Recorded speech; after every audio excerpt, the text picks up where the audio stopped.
if you ever want to join that. This is the Between Part 4. Let's do some recapping. So, taking a look at our hunter's conditions, you are all not as burdened with conditions as you usually are. And so right now, Sure Shot is drained from the quickening again. Pope has the Sapphire and Concerned.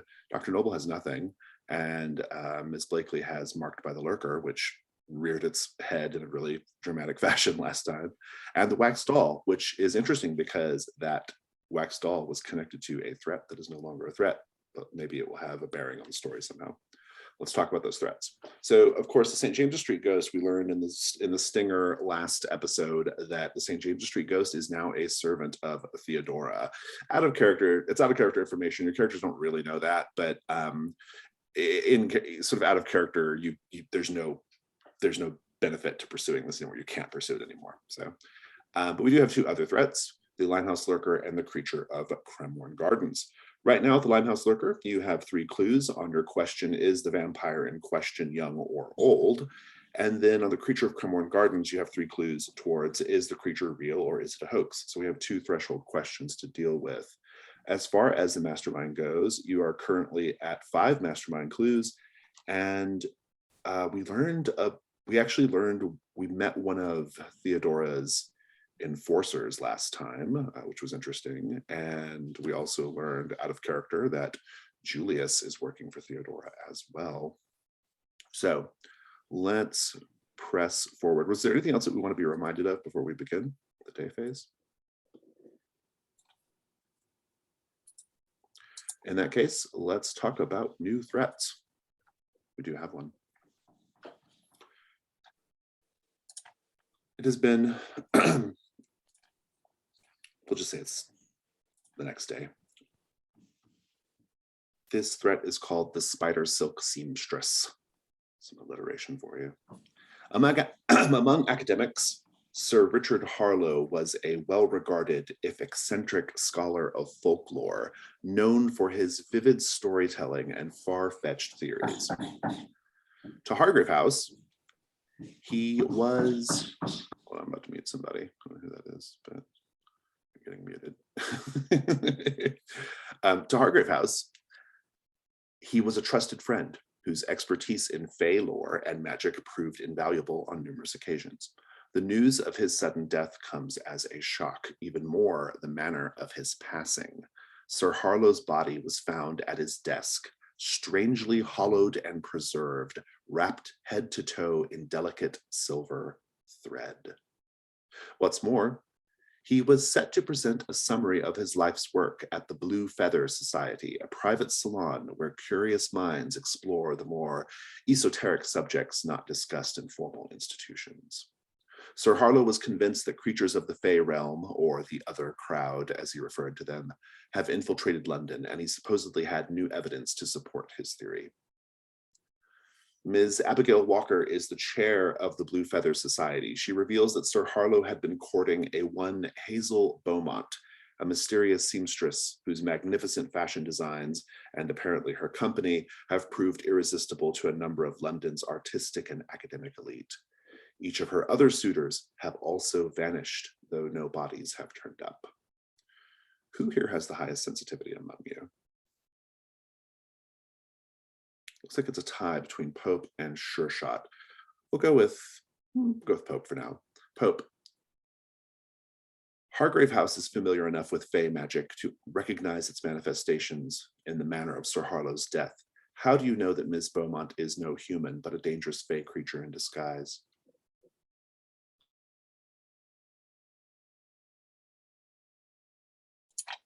I think when he was discovered, his corpse had a kind of rictus smile plastered across his face, just a ridiculous, exaggerated, ghastly smile. Interesting. And so we take it that this is something that the Fae this is a typical Fae outcome, I guess. Yeah. Intriguing. We have 3 questions and 3 corresponding opportunities that you can pursue here. All of them lead to the same thing, though. The first question is, how is the creature ensnaring her victims? It's complexity 4. You can resolve the threat by allowing the hunter to be lured by the seamstress as bait, then capturing or destroying her. Second question, a little more complex, but perhaps less dangerous, is what is the creature's true name? It allows you to resolve the threat by learning the creature's true name, gaining power over her, and dismantling the binding rituals which sustain her in the human realm.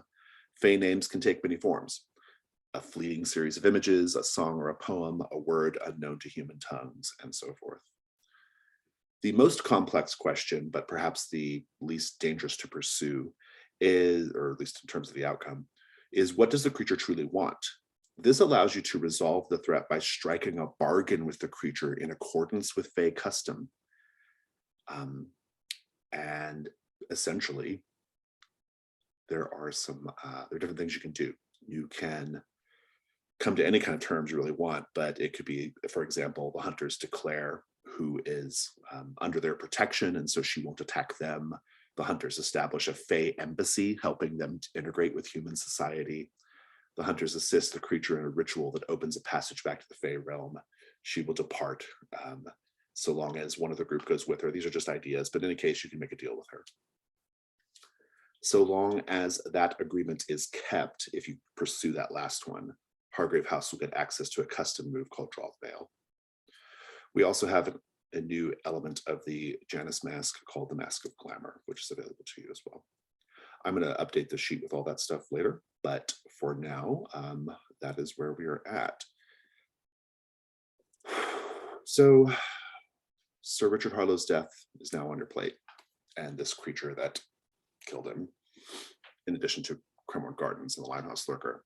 Jenny Johnston's not getting any less anxious about the Limehouse Lurker, because last time we saw you all, that situation got way more complicated because the Limehouse Lurker made some very, very big public made a big public scene that got Scotland Yard involved. And so that one is very, very pressing at the moment.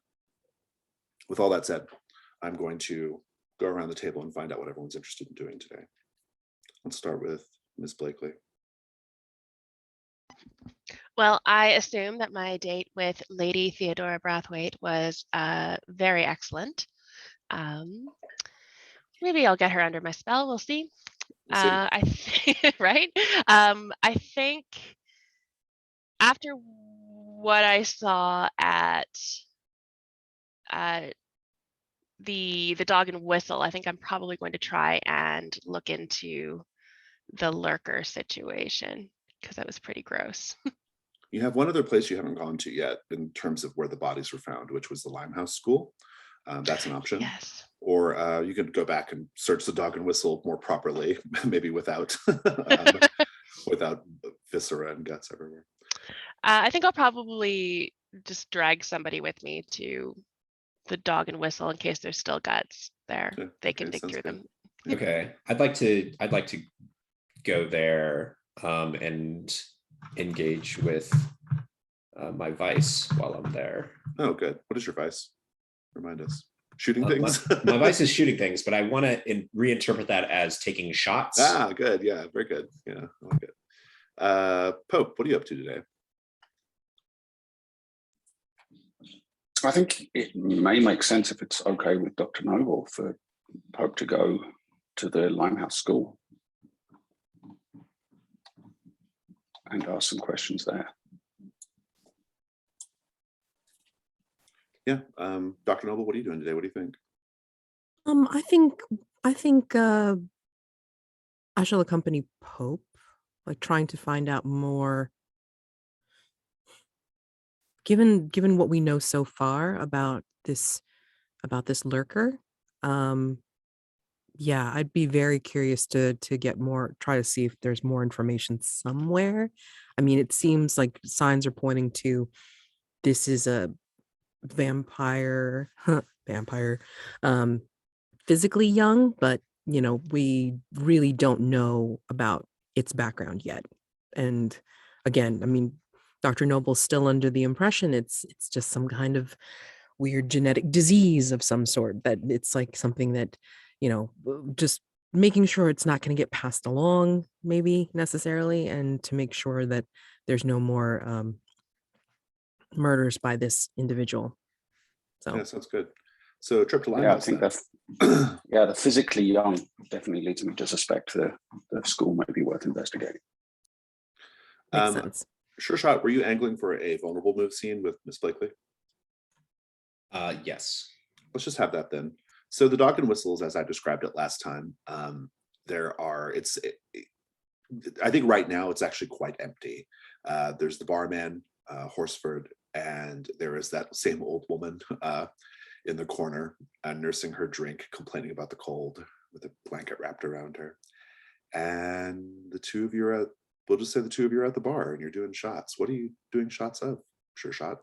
I mean, I don't know what's available at the Dog and Whistle besides beer, so I'm sure they probably I have assume you like, could get some kind of a whiskey. I'm sure they got some kind of, yeah. I mean, I'm actually not, in my research, I don't recall what would have been a popular spirit in such bars, but we'll say whiskey for now. So Bathtub gin. Oh, all right. I think I'm having to settle for that. I asked for whiskey and they're like, gin? Fine. Very good. Let's just have the scene. Role play.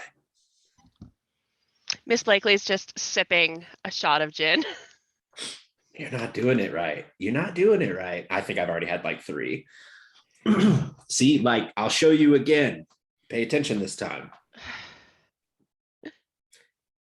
And I think he like kind of grabs for it and spills a little bit of it and then like does it and slams it down. See, like that. Mr. Stevens, this is very aggressive style drinking. I'm not certain. I don't understand the point. I don't understand the point of the way you're doing it either. I'm tasting it. It tastes terrible. That's your mistake. You're not supposed to taste it. Then how do you enjoy it? Like, what is? Are you tasting it? Do you like the taste? Is that why you're having so many? No, that's you drink it for the taste. That's why you drink for the taste. You're doing everything about this wrong. I think she's kind of getting like a little irritated. I am not doing it wrong. You're doing it strangely. Listen, this is what you look like. And she knocks back her shot, slams it down. There you go. Now you get it. I'm so American. And she does a terrible American accent. I'd like take my hat off and like wave it to the 3 people at the bar. She's American. And I'll like toss it up and catch it. The old woman One more round. The old woman says, I don't care what she is. It's still cold in here. Get that woman a little fired. Help her warm up. Horsford says, she's always complaining about the cold. She says, I need to have the windows resealed, but, well, I think she's just too thin-skinned. That might be. Blakely glances at the window and sees that like there's a big crack in them. I like where this is going. So it sounds like you're probably clearing your drained condition here. I'm gathering, sure shot. Yeah. Ms. Blakely, I don't know if you have any, I don't know if you could really make a case for a condition being clear here. They'll leave it up to you if you think you can. I think what I'm kind of going for is trying to relax a bit after the situation with the lurker that was really disturbing. Almost like coming here is a way of facing it in a way, right? Yeah, getting back on the horse kind of thing. Yeah. And maybe we're making light of it too. Yeah. Exactly. I like that. Sure shot, you get your little bonus because it's your advice. Clue or invite Ms. Blakely to ask you a question about the past. Well, since we are kind of making light of it and talking about it and we're here in this place, let's see if we can't find a clue. Sounds good. You get to come up with a clue. So okay. Out of character, if you want to angle towards a particular solution, you can certainly make the clue fit that, but be thinking on that. Let's cut over to Dr. Noble and Pope. So let's talk about the school. So the Limehouse School is a workhouse, actually. You can walk into the sort of courtyard area, and you can even get access to the main building if you wish. There are filthy children all over the place. You see a frustrated mistress storming away from a group of girls not learning to sew. There's quite a strong smell of unwashed bodies here. And as a little paint the scene, for everyone. Workhouses like this are where poor children are sent to be managed until they're old enough to be turned out. What signs of deprivation do we see?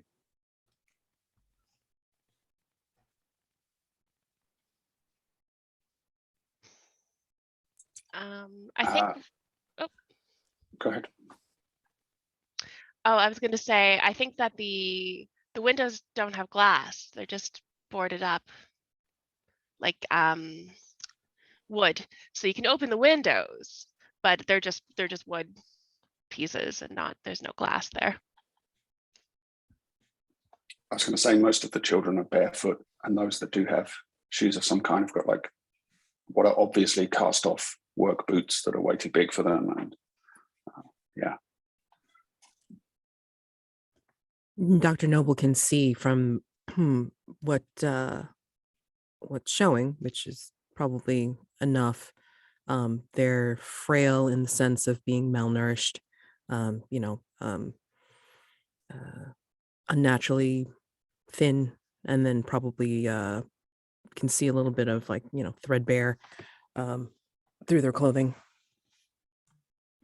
The the dairy delivery is arriving, but it's not a delivery for this place. It's just whatever was left over from the original delivery when people didn't come to the door or didn't pick up anything.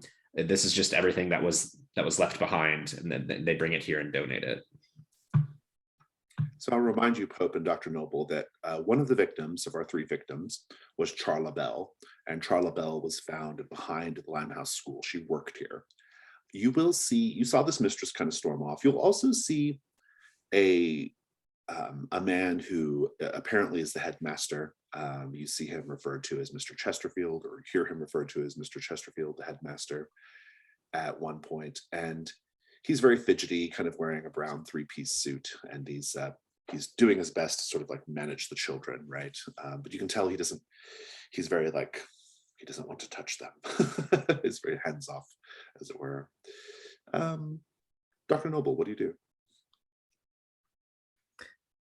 She turns to Pope and says, I think it's time we speak with this Mr. Chesterfield and find out about Charla Bell. She was one of the victims. That makes sense, Mom. Shall I accompany you? Absolutely. Not that I think he is much of a match. He can barely manage these children, but better be safe than sorry, especially as Charla was found near here. Let us go and see if we can make an appointment. I think he sees you across the way. We'll say this is we'll be in the courtyard for now. And he'll say, hello. Sorry, I were we due for some sort of inspection today, or? No, absolutely not. I'm Dr. Noble, and this is Pope. We are from Hargrave House. Dr. Noble. Well, let me assure you that our young charges here at the Limehouse School are very well cared for, medically speaking. She just looks at him. And speaking in other ways as well, not just medicine. I see. And Pope looks around with a dubious look on his face. He's not meeting this person's eye. Dr. Noble just looks the guy up and down and well, standards aside, we wanted to speak with you about Charla Bell. Oh, yes, she went missing a week or so ago. I hope she's okay. Is everything all right? I do not believe so. We wanted to get more information about her. Do you have a few moments to speak? Well, yes, of course. I'm very, very busy doing my engaged in this good Christian work, but I suppose I can spare a moment. Yes. If you must, I mean, we can accompany you as you manage. Oh, all right. Well, I I hope you're not going to tell me that this has something to do with that incident at the pub the other day. Scotland Yard has been all over the place about it. We are not certain that there is a connection. We suspect there might have something to do with it. She did not die naturally. And are you working for Scotland Yard? We consult. Ah, I see. I see. Go ahead and do the information move with composure. I think at this point. Okay, composure. Let's see. All right, 6 + 1 + 1 is 8. Very good. And I'll just go ahead and give you a clue now. Figure out the complication in a minute. He says, "Well, I don't really know what. Well, it, the only thing I know about Miss Bell, she hadn't worked here very long, and if I'm being perfectly honest, she was a bit of a. Well, she was a bit of a troublemaker. Not a troublemaker. She was a problematic employee in some ways. The children didn't like her very much. In what way? Well, Ms. Bell had a tendency to be a stickler for discipline, we'll say. Very, very strict with the children. Some people might say she was, well, she was cruel to the children. I don't like the C word myself, but yes, she was perhaps a bit too firm a hand. I see. That Out is of your curi- clue. Right. Miss Bell was mean with the children. Out of curiosity, and she's looking around as she's thinking of her question. Out of curiosity, do you have a full complement of children? Were there any of the children missing around the time of her disappearance? I would, of course, have to go and look at our records and our roster. The numbers they do fluctuate. We do our best to manage them and keep them all wrangled and productive and off the streets, but it does get to be quite a challenge. We are a small staff, ever smaller. And Pope, what are you doing right now? I think Pope speaks sort of voce to Dr. Noble and says, if she has a reputation for cruelty with the children by the standards of a place such as this, she must have been quite a disciplinarian indeed. Or a sadist? She's talking to him under her breath. Precisely, Mom. It wouldn't surprise me if this creature was taking a little revenge of its own accord. Here is the complication. One of the children has sustained an injury of some sort, and because you're here and you're a doctor, I think you are going to get wrapped up into helping that kid. If you don't mind, we can press forward with that. Otherwise, you can mark the Janus mask, of course, to avoid that. But it's up to you. Actually, I wouldn't mind tending to the child because this is a perfect opportunity to see if this child had been around when Ms. Bell was around. Yeah. So what happened is the child got a cut, and that cut is now infected. They've had a fever now for a bit, and they can't get the fever under control. And so Mr. Chesterfield says, while you're here, perhaps you could help us with the situation, Dr. Noble. A bit of a noble effort, if you will. And he will take you to that kid. Pope, you can be left alone to do something else, so if you wish. I think it would make sense if Pope kind of subtly takes a look around and maybe ask a question or two of some of the other staff and even the children. Yeah, do the information move with reason, or no presence if you're just sort of chatting with people. See if you learn anything.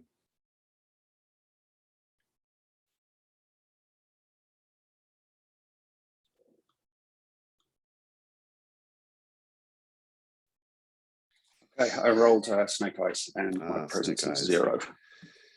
We shall come back to that. So let's sure shot. What's this clue we stumbled on here? Okay, so I think that sometime later we've migrated back to the original table, the table where that horrific incident happened. Mhm. And we're sitting there, and Sure Shot is like reclining back. We've changed to ale, and he's leaning back and looking up at the rafter, and he's like, "So that's where it happened. That's where it happened." But then he notices something, and he stands up onto the table and looks up closely at the rafter, and he sees there on the rafter, painted in blood, is either a strange symbol or a very bad child's drawing. Very good. What is it vaguely, would you say? Was it just, what would it remind you of? The Rorschach test here. The Rorschach that Sure Shot sees, he thinks that it looks like a little stick figure, but like just like tilted the wrong way. Strange stick figure, symbol or drawing. This is on the ceiling or the wall? Yeah, on like the rafter, done in blood. Okay. Ms. Blakely, what are you doing while you're here? She's a little drunk now. She doesn't typically drink. So I think she's just kind of laughing because Sure Shot's up on the table. That's so strange. Why is he so weird? Come up here. You got to look at this. But I can't. I'm not going to stand on a table. Why not? I'm standing on the table. Nobody seems to mind. The barman's probably pissed. I think he's probably just very like, you know, I mean, you've been buying lots of shots. I think whatever gets you through the day, he's okay with, as long as you keep paying. Oh, that's well, true. goodness. And she kind of like puts up her hand so that he can help her up. Will you let me take your hand? Yes. Okay. And maybe I won't make you suffer for it. That's for me to decide. Yeah, so she gets up on the table. What am I looking at? What is this? What is this picture? Like tapping the rafter. Like is that blood? It does appear to be. It's brown, but look at the shape of it. What do you think it is? I think it's like a man on his side. It kind of looks like somebody in, oh shoot, what's the thing where they put people in the holes for the hands, prisoners? Oh, like in Socks. Stocks. Yeah. Thank you. I don't know why. It's 10:30 a.m. and I have not had any coffee. That's why I couldn't think of the word. So yeah, it looks like a man in stocks, but with no stocks. At this point, the barman will say, "Sir, ma'am, I don't have to tell you that we've had a rough couple of days here at the Dog and Whistle, and I would much prefer if we don't go stirring up any more trouble. I don't know what happened the last time you were here, but all I know is that a man lost his life, and well, I'm not making any suggestions. I would never do such a thing, but it took me forever just to get Scotland Yard out of here, and I don't want him back." Barhand, do you know who I am? You've told me that your name is Miss Blakely, ma'am. That is correct. Now, what I want is to stand on this table and discuss this thing with my colleague here, and I don't want you to interrupt. And he just We sort are of like, going to do our job, and you are going to let us. he just sort of like recedes a little bit. That says, very well, ma'am. And he goes back to polishing tin mugs. I think Miss Lakely's like gestures are very like big and wide too, like way more dramatic than she usually is. And Sure Shot's like, how do you do that? How do you do that? I've seen you do it time and time again, and it's always just amazing. Me, I got to pull a gun on somebody to get a response like that. Well, we all have our skills, I suppose. This just happens to be mine. Very good. I'm going to cut away from that. Dr. Noble, this child, a boy, he's cut open his leg real good, and the wound is indeed festering. What are you doing? Is he unconscious? I think he's going in and out. He's definitely feverish, very clammy. He has, I mean, I think he's not completely unconscious, but he's weak. Okay. She would have gathered the usual accoutrements, like trying to what kind of bandages they might have in this place. She might have some actually on her, just in case, like a little bit of field first aid or whatever, and then try to get some water, trying to cool him down with whatever they possibly have here. And then she is essentially tending to his wound. Yeah, that's she good. has to. I want the day move here. Okay. I think the stakes are, can you save the Okay. boy's life, essentially? Yeah. What are you afraid is going to happen if you fail? He is going to die from the infection. I mean, overtaken by the fever and the wound. Go ahead and roll with, we'll say reason. Let me have it with reason. I don't know if you have a personal quarters item that's applicable or not. But... Oh God, 2 + 2 + 2 is 6.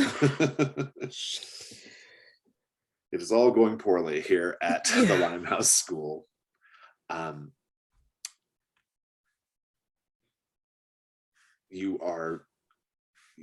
They've gotten you to this boy too late. You've spent the last hour or so trying to revive him, and his little, sort of clammy hand is clutching yours, and he's looking at you, and he says, please don't let me die.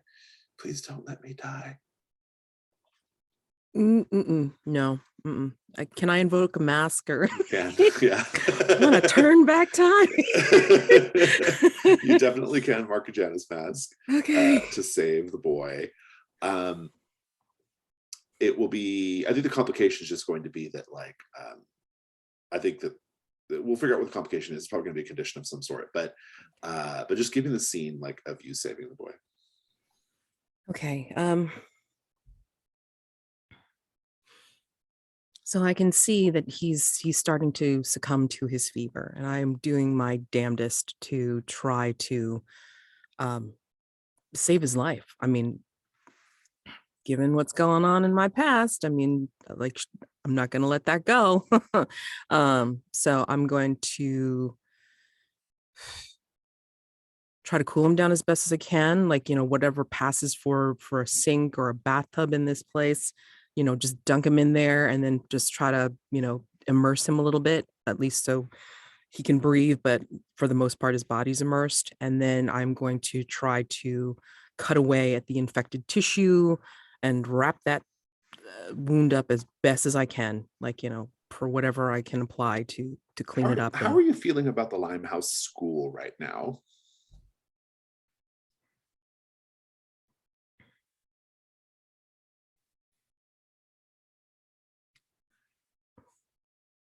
Wistful for what could have been. Oh, interesting. I think I'm going to give you a condition. The condition is going to be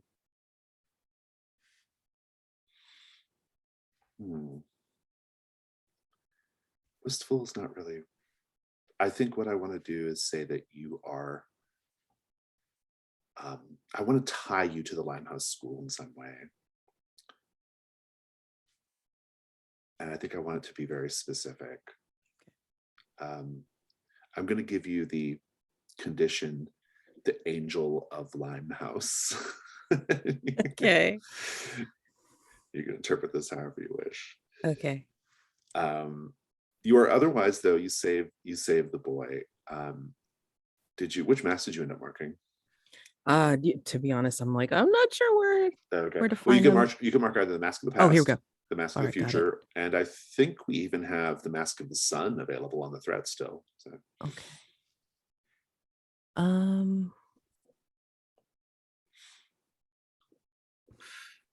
You don't have to do Dang. the thing yet, but Yeah, I was gonna say, because it's like, I don't know which one it would be. I mean,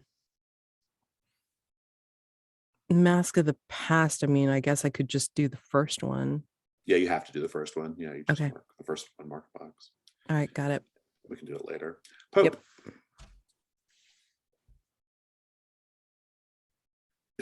Pope, you are roaming around, talking to people. You are. I need to check our lines and veils real quick because this might be okay. It's veiled, so that's okay.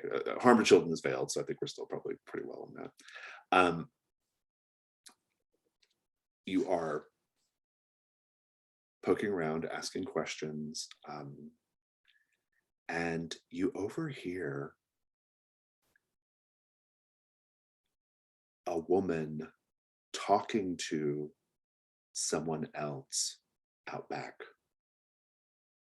You can't see who she's talking to, but she says, have no fear, have no fear. I'll make sure Mr. Julius gets his aperitif. And she's coming back in. And she says, oh, excuse me, sorry. What do you do? I block her path. Okay, then what? Looking as menacing as possible.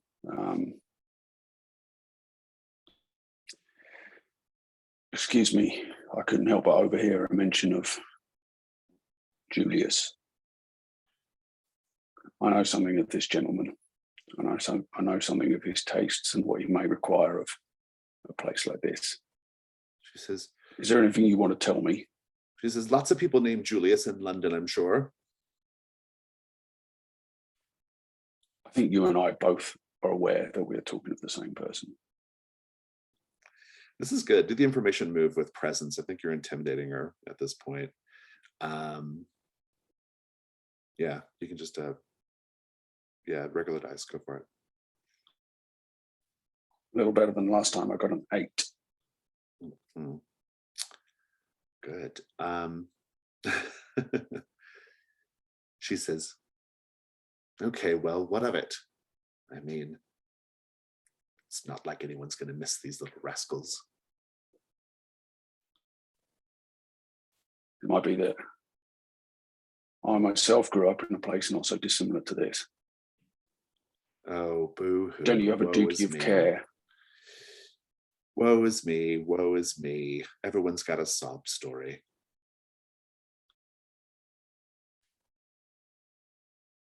A lack of sympathy is one thing, but if you're giving these children to Julius, that's quite another. I actually owe you a clue here. And so I think while you are having this conversation, I need to look at your current clues to make sure I'm not doubling up here. Give me a moment.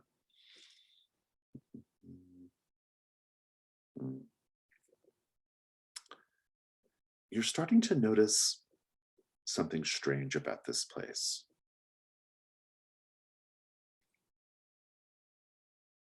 She is missing every third tooth in her mouth. And every third finger from her left going across is missing as well. And you noticed earlier that there were other things where the third was missing. You've noticed that in this place. You noticed, for example, that one of the windows, the third window, was completely unboarded. And they have a clock, and the 3 and the 9 and 6 and the 12, the numbers are missing. You've been in Hargrave House long enough to know that these patterns mean something. And that is your clue. The third thing is missing. What do you do at this point? The complication was just her being kind of a terrible character. So, although I might give you a condition based on your reaction here. I think perhaps you'd better tell me exactly what it is you're supplying Julius with. And she says, "Well, stick around tonight and I'll show you."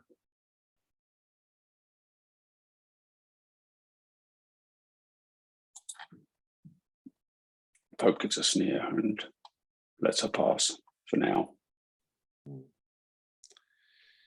Back at the bar, the two of you are standing on the table, looking at this symbol. Probably nothing else to learn here. What's next? Sure shot. Unless there might be something else in the rafters. I don't know. No, I don't think there probably is. Well, do we move on from here, Miss Blakely, or should we talk to the woman who was here the whole time for all of it? Blakely looks at the woman like with a sneer. I suppose. Let's go talk to her. She's there. She's sitting at the corner. She's been drinking the same mug of ale the whole time you've been there. And she looks at you and does not greet you. And she says, "It's always so damn cold in here. I keep begging Rory to fix the seals on these windows, but he won't do it." And she pulls her blanket tighter around her body. It's not especially cold for what it's worth. Yeah. Why don't you sit at a warmer spot? Warmer spot. Where would that be, Mr. Warm and Toasty, Mr. Creature Comforts? Creature Comforts. Looking at Miss Blakely. What's that? I suppose wherever you go, there's always just a fire roaring in the hearth, huh? Well, I suppose in the library there is always that one fire. You're confusing me, ma'am. I don't know why you don't go to a warmer spot, but were you here the other day when something very strange happened at the table we were just sitting at? She's like, yeah, I saw it. I see a lot of things. What kind of things do you see? Well, who's asking? Well, I'm asking. I'd offer to buy you another drink, but seems like you just take the one for the whole day. Well, I'll be finished with this one at some point. We can just put it right in line. All right. I'll put a deposit with the man, so on Thursday you can have another drink. She sort of like gives you an eye roll, but I will let you do the information move with presence.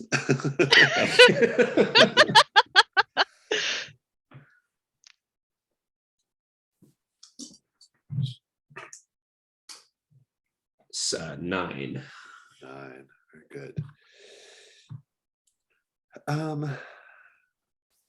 She says, "Yeah, I may have seen something. I see a lot of things. What do you want to know?" What kind of things have you seen that I mean, obviously you saw what happened the other day. You seen other things like that? She's like, "Well," she kind of looks around. She says, "I didn't think it was important, so I didn't tell them fellas from Scotland Yard about it. But whatever that was here, it left something behind. And she lifts up her blanket and pulls out what appears to be like a toy replica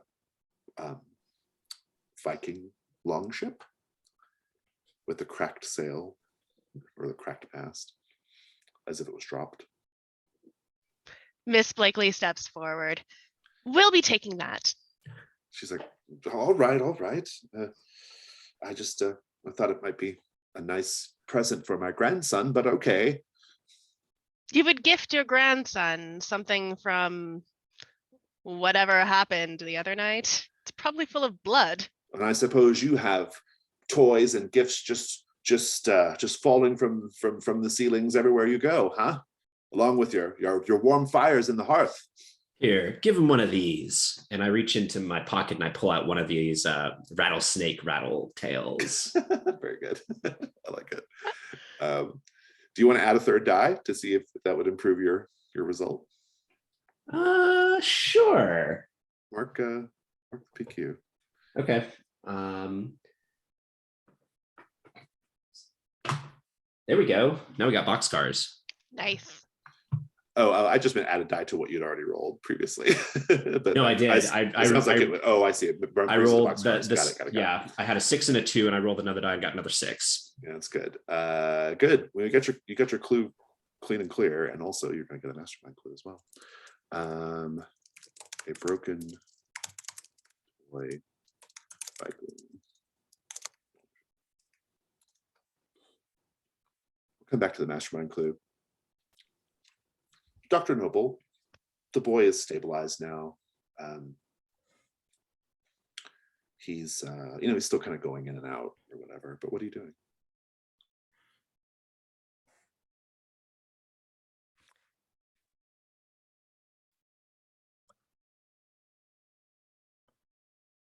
I try to see if I can get this kid's name. Sure. His name is need a name. We'll say Billy for now. Billy? Yes, Billy. Okay. Billy the urchin. Except he's not an urchin. He is being managed by the city presently. So. Billy. Yes, ma'am. You're doing all right now, right? I still feel like I have the chills, but well, it's just nice to have anyone paying attention to me right now. I don't think anyone here cares about us. They don't care if we live or die. Yes, I did see that. May I ask you a question, Billy? If you remember. He nods. Were you here when Miss Charla Bell was here? He gets visibly tense when you mention Charla Bell. It's all right. It's all right. Probably confirming the rumor, right? It's all right. She can no longer hurt you. Do the information move with presence? Yeah, presence. Oh, First one ever. You're the angel of Limehouse right now, too. Oh. 8. We'll come back to that. Hope, what do you do after you're done with this deplorable employee of the Limehouse School? I go and look for the headmaster, and I want to inquire of him if he knows about what's going on with Julius. Interesting. Very good. And we'll come back to these scenes in a moment. Let's take a quick 5-minute break. We'll come back, give you some clues that I owe you, do another scene or two, and then press on into the dusk phase. You're getting pretty close though on your you're getting a lot of clues on Limehouse Lurker at this point, so you might want to start thinking of some theories. So yeah, let's just take 5. An update for viewers of the video. Dr. Noble has chosen to take the gilded door instead of the mask of the past, which means that Dr. Noble is now forever the most beloved hunter. And that has meaning, which will become apparent pretty quickly. So let's pick up these scenes. Let's pick up with Pope and Mr. Chesterfield. He has an office, and it's kind of in a sort of the back administrative area, a little administrative wing of the school. And he says, "Oh, was Dr. Noble able to help that poor unfortunate boy?" I believe she's still with him, sir. Oh, However, I've come to ask you about something else. Oh, yes. Well, please. I am, of course, very busy, but I'm happy to help you. What did you have in mind? Are you aware of a gentleman by the name of Julius? And he gets flushed, and a bead of sweat breaks out over his upper lip. He says, "No, I don't. Well, of course, I'm sure I've known a Julius in my time, and of course, I've read Julius Caesar, a splendid work by the Bard.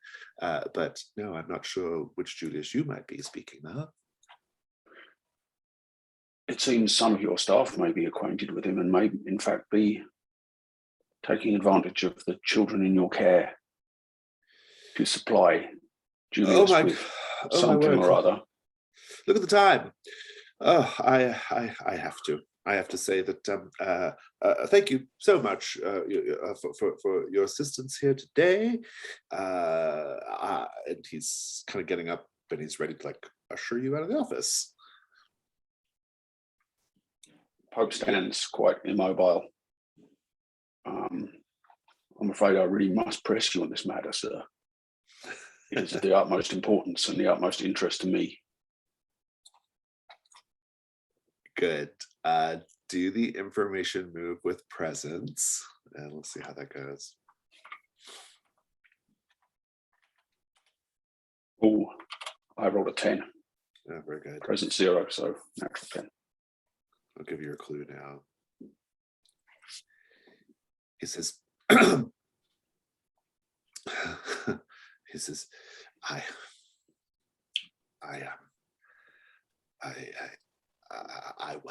wasn't the one who started it. This arrangement existed long before my tenure here as headmaster. There's really nothing that can be done. I mean, these are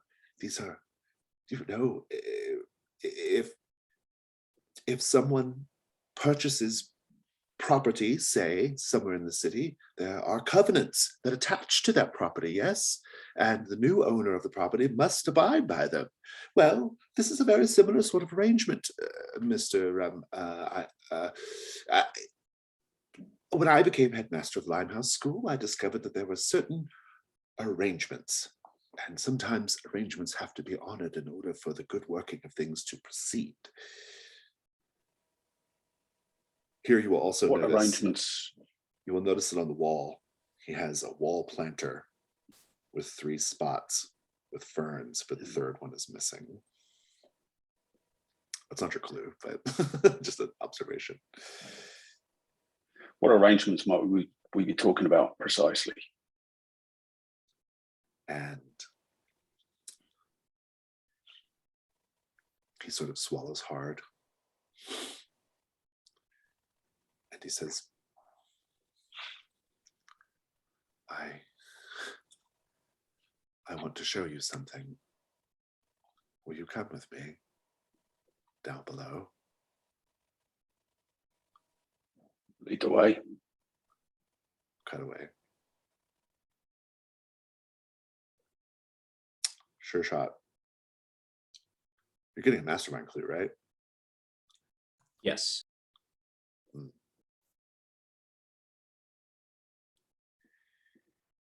Take a look at the current ones you have. Oh, good. Okay.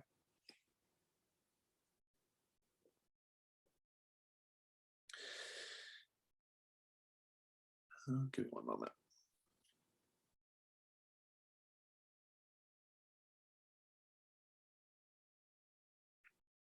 Oh, good.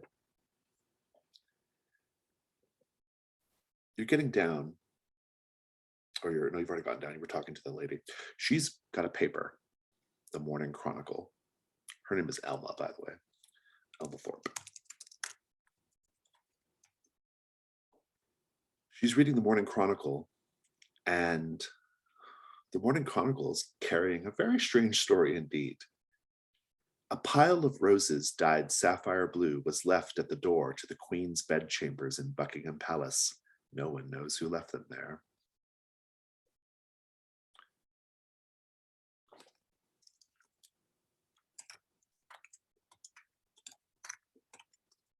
Of course, it's a bit of a scandal because everyone's like, how could someone get so close to the Queen, and da da da da, and so forth.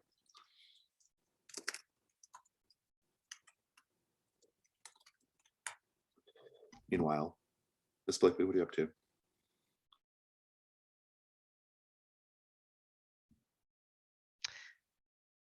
I think she's just kind of drunk and looking around at all the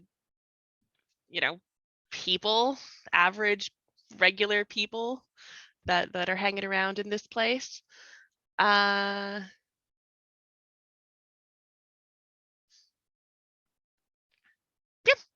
then she says, "Well, Mr. Stevens, I think I'm going to leave." And she just walks away. Mr. Stevens, what about you? Yeah, I think I'll make it good on my promise to Elma and pay the barman for a drink for her for some future. And probably proceed out as well. Probably head back to Hargrave House to sleep it off, and then like continue the investigation later. Yeah, sounds good. Cut over to Dr. Noble. Dr. Noble, where did we leave you? You were chatting with Boy, right? Did he tell you anything? I can't remember. I don't think so. I think we were cutting away about that. I had told him that she's not able to hurt him anymore. Oh, that's right. That's right. Did you roll the information move? I did. I rolled and I have torn it out. Hold on. I rolled 8. Ah.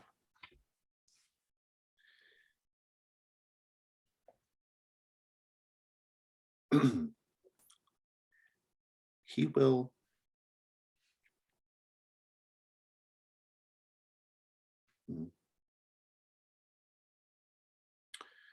tell you a story.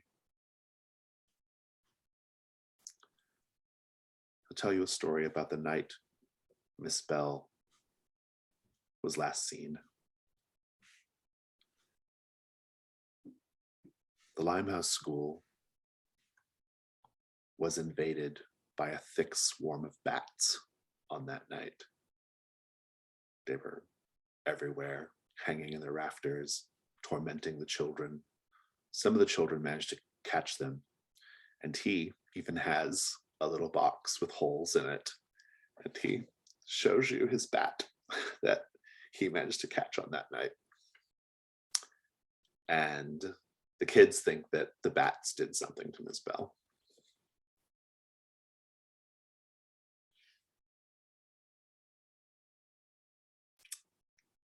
And She smiles at that, actually. She oohs and ahs over the bat in the box. And yeah, and I think that's good. And as far as like your mid result, I think I'm just going to keep it real light here. Basically, I think the mid result is just going to be that this boy, whose name is Billy, is, I think, going to like, it's not a bad being marked by, but you are marked by Billy as a condition.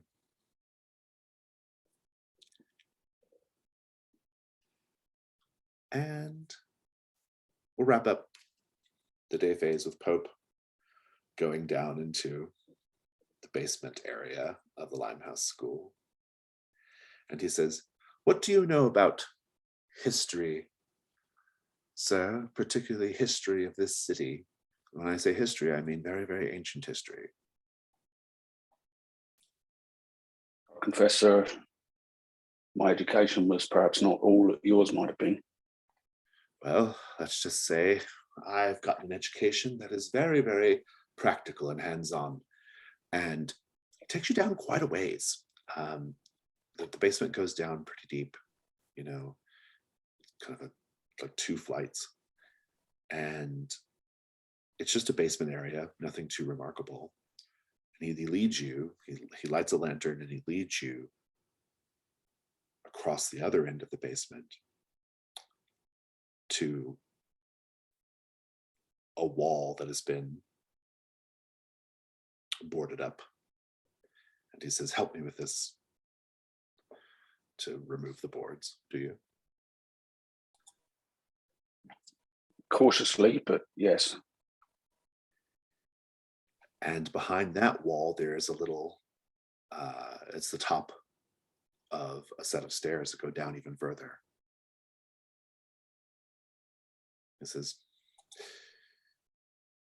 "After you." No, sir, I must insist. After you. It's very well. And he says, "But I'm going to hold the lantern." And he goes down. And these steps are not well masoned, they're rough, worn away. And as you get down below, he shines the lantern around the space. And you can tell that this is ancient Roman architecture. This is some sort of Roman temple or bathhouse or some such thing. He says, "The covenants of this place are very, very ancient indeed, sir." And that's your clue. The Limehouse School was built on Roman ruins.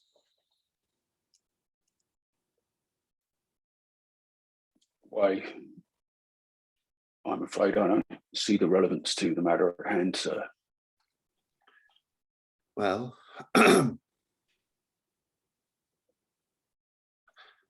I just ask that whatever you do, remember, there are people in this city who are very, very invested in things going as they always have. Now, if you don't mind, I have to get back to it.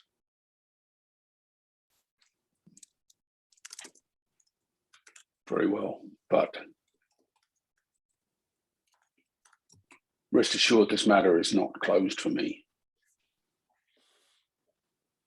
On the walls, there are frescoes depicting the sun god Apollo shining down beatifically on the people. And in one corner, there is a group whose faces are turned away, that cannot look upon him.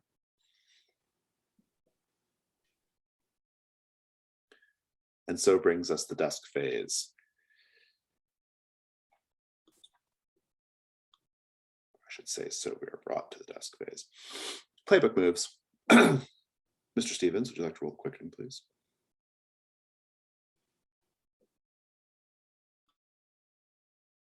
This also might be a good time to theorize if you're all so inclined. So that's a 9 4. I'm sorry, what was the result? 9. 9? Okay, good. And keeping it together, but drained. And let's go to the Resurrectionists. What are they doing tonight, Dr. Noble? Oh, don't they owe you something from last time too? I think they got me. They got me a torso. Oh, that's right. They're getting me the big stuff. Oh, got it. Good. What are they doing tonight? So they've been rooting around. Let me see. And then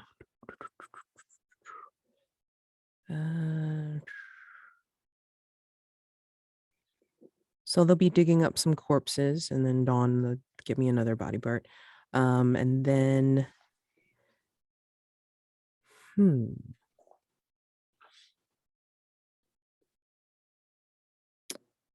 they'll search for other valuables. And then at dawn, I'll see what they found, and then Very add good. it to, yeah. Very interesting indeed.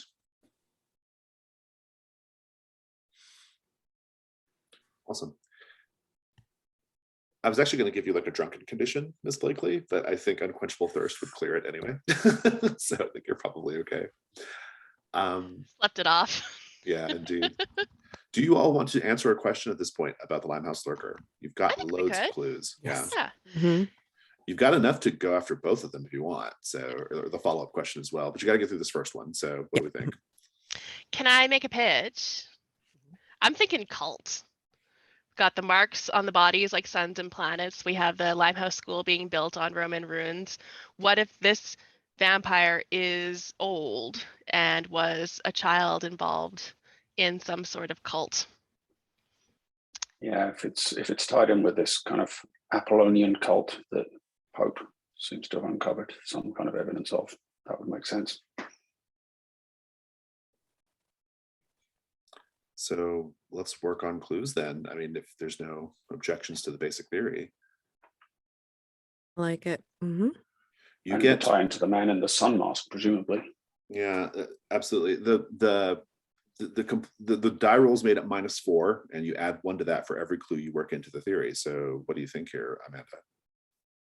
Well, if this vampire is very old and was a child when they got turned into a vampire and was involved in sort of Apollonian cult, then that would be probably reflected in the marks on the bodies like suns and planets, because cult symbols, maybe some sort of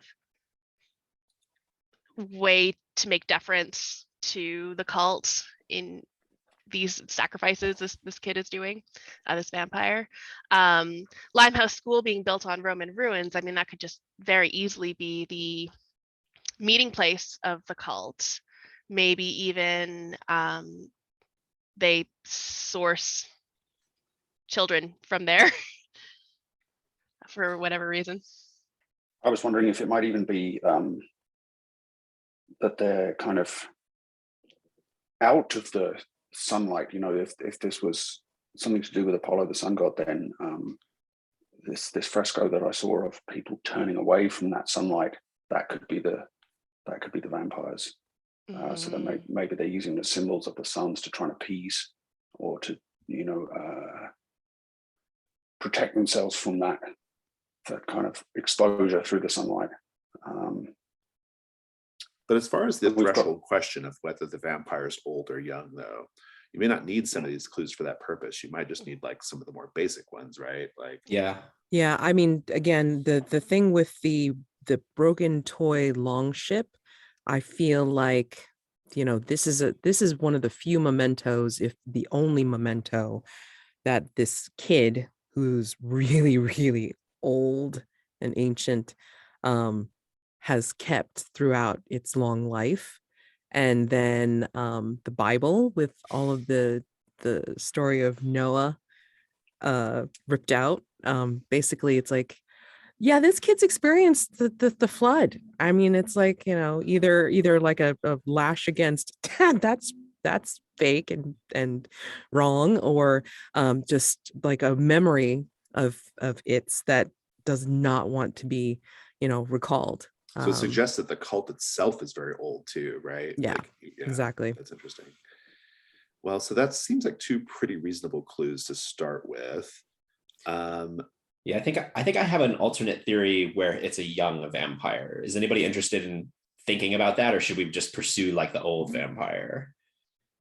When you say younger, I mean like in terms of created recently, but with history. I mean, because you can take it 2 ways. I mean, like physically young, definitely, because I mean, not for to account for the small size. That's established. Yeah, Yeah, that's whether established. The vampire itself is actually young or old. It's a new vampire. Okay. Like I think some of the clues would point that direction if we want to try and go there. But if we think that it's an old vampire, then we can try and figure out some of these clues. But for me, like reading the clues, it looks like he's a younger, newer vampire, where like it's a boy on the street getting a paper because he doesn't know what a bad idea that is. He's leaving marks like suns and planets because he was learning about suns and planets when he got changed, and it's just kind of a whimsical thing. Right. He tore pages out of the Bible because that's kind of what kids do. They just kind of break things. He has a toy ship, like a lot of these, like he was probably taken from the Limehouse school when the bats came, like the bats may have gotten him, or maybe some people came up through the old ruins and turned him into a vampire, and that's how he recently changed. That's how I'm reading him to be a new young vampire. That's kind of my theory, that direction. And it doesn't take away from the cult necessarily, Right. Although it may have like the next question is essentially like, how do you, if it is a young vampire, basically like you're going to recreate a scene to lure the vampire to you, right? So I don't know. What do we all think? I think they're both really good theories. Yeah. But Right. I think if the vampire is young, then the cult's still active. Yeah. That's right. Yeah. Yeah, I was thinking that not all of the bats were bats was an obvious probably. And then the fact that Miss Bell was mean to the children. I mean, if this was a young vampire recently turned, definitely one of those kids, because he never did account for like, all of the fluctuating numbers that he had at Limehouse. Right. Yeah. That there could have been one of them changed and is taking revenge for everybody, not just him or herself. Yeah. He might even like sneak back in sometimes and the other children know him. Yeah. Right. So. Okay, well, this is interesting. So if we go with the alternate theory, so suns and planets, and I think to me the buying the paper is the big one, because that's a stupid move for a vampire to do in the middle of the day, right? like and the kid just did it, right, which is weird. Makes you wonder who he's buying the paper for, but and just defacing the Bible. I think we can actually throw in the strange stick figure symbol on the rafters as well, because if this kid was influenced by a cult and a newly turned vampire leaving marks like that, he might just think, oh, well, this is what you do. This makes sense. This is what you're supposed to leave weird symbols everywhere, because that's what my cult does. Kids in idle boredom too, right? Like just kids like coloring on the walls with crayons, right? Yeah. I also feel like from the way it was described last time, for the way the lurker came out of the guy's stomach, it was like a portal. So conceivably that symbol could also be like, one of those runes that you would need anyway to create such portal, bringing the body up for the blood and then like having the ritual symbol drawn as a marker, Yeah. That's cool. Or maybe that's how he gets away. He has to draw the symbol and then he can disappear. Exactly. I don't know how it's the exit. I don't know if that answers to whether, I don't think that has any bearing. It probably doesn't answer the question, not, though. Yeah, that might be for the later question for sure. But if we just say he was drawing because he's a little kid, then that would incorporate the clue. Yeah, I can see that. Let's go through it, because you don't have to incorporate them all. You only need enough to get to a die result that you're happy with, right? Okay. So we could also tie in Ms. Bell was mean to the children, because what I'm imagining here is that she was perhaps involved with this cult somehow, and supposedly, or was supposed to be sacrificing his child to the cult, but he has kind of turned on her and is taking revenge on behalf of the other children. It does sort of generally speak to the idea that he's sympathetic to kids, right? Because he is a kid, right? Yeah. So, okay, marks on the bodies, boy without the reflection behind the paper, the Bible being defaced just because kids do dumb things, and just generally not liking Ms. Bell because Ms. Bell's mean to the children. That puts you at a flat roll. And then the broken long ship. Okay. The toy. It's a toy. It's a toy. Okay. That's why he took the Noah pages, because he likes the story. He likes stories about boats. Okay. Oh, that's such a little kid thing. Oh my God, that's great. Yeah, and he's. I don't need this big fat Bible. I want the story. Yeah, I love it. Yeah, that's great. And the pub was at the docks as well, so maybe he probably there because he likes to watch the ships. The Noah story maybe even had like an illustration, and he just tore out the illustration. Yeah, I love that. that's really good. So that puts you at a +1 then with those 5 clues, which feel like the most salient as far as answering this particular question. The symbol I think just that probably speaks to the other question more, but that's up to you all. Point of rules here, is there any like advantage to us saving some of the clues for yeah, because they get as used a for the subsequent follow-up step? question. Yeah, Like, right. that's what I was thinking. Yeah. Yeah, saving some clues means we don't need to find as many As clues for many, the next yeah. question. Yeah. Yeah, that makes sense. But it puts you at +1, That's what I which is not a figured. bad roll. So That sounds good. Who's feeling Yeah. lucky? Go for it. I'm an infamously bad roller, so I'm not rolling it. I will roll 1 die. Somebody else roll another die. okay, I'll do split it. the luck. All It's right. so funny because that's actually what we do in my other The Between game. Okay. Rolled All a right. 4. Roll big. No, I rolled a 1. No, Oh, that puts you at a 6. oh God. So here's your options. So the result is that you're wrong, and I get to have a reaction. It will be a big one. Alternatively, you can all mark Janus Mask in order to bump up the result to a success. I think we should mark a mask. Mark and mask, sure. Yeah. And We have lots of Mask masks. Mask of the Sun is available for Yeah. someone. Someone can mark Mask of the Sun in place of their past or future, but that's up to whoever wants to do that. So what's everyone What marking? does that do again? I'm going to mark a mask of the past. Okay. You don't know what it does yet, Pope. You have to mark it. Yeah, I was just wondering, it might make sense for me to do it, seeing as I had the encounter with the. You're very man in the close to that sunglasses. part of the world. Yeah, that part of the setting. I think that's appropriate. Yeah, so I'll All lean right, so into Pope's that. marking Mask of the Sun. Miss Blakely, what are you marking? Mask of the past. Okay. What are you marking, Sure Shot? Past. You're good. Getting lots of story. That's good. Dr. Noble. Mask of the past. Mhm. All right, we're going to get lots of story on the table. That's great. We love that. I will tell you about the Mask of the Sun now, since it's marked. The Mask of the Sun, when marked, each hunter, everyone, narrates a dream they once had of primordial earth, back in time across the ancient seas, back in time when the spirits walked, when the sun was new, and the old gods held court. Think on it. We have a lot of thinking to do here. Let's continue on with the dusk phase, though. You're correct. You get your next question as well. Your next question is, if it is young, the question technically is, what was the child's home life like before they returned? And it allows you to resolve the threat by luring the vampire into a scene reminiscent of its home life and then destroying it, or making arrangements for it to safely feed on a regular basis.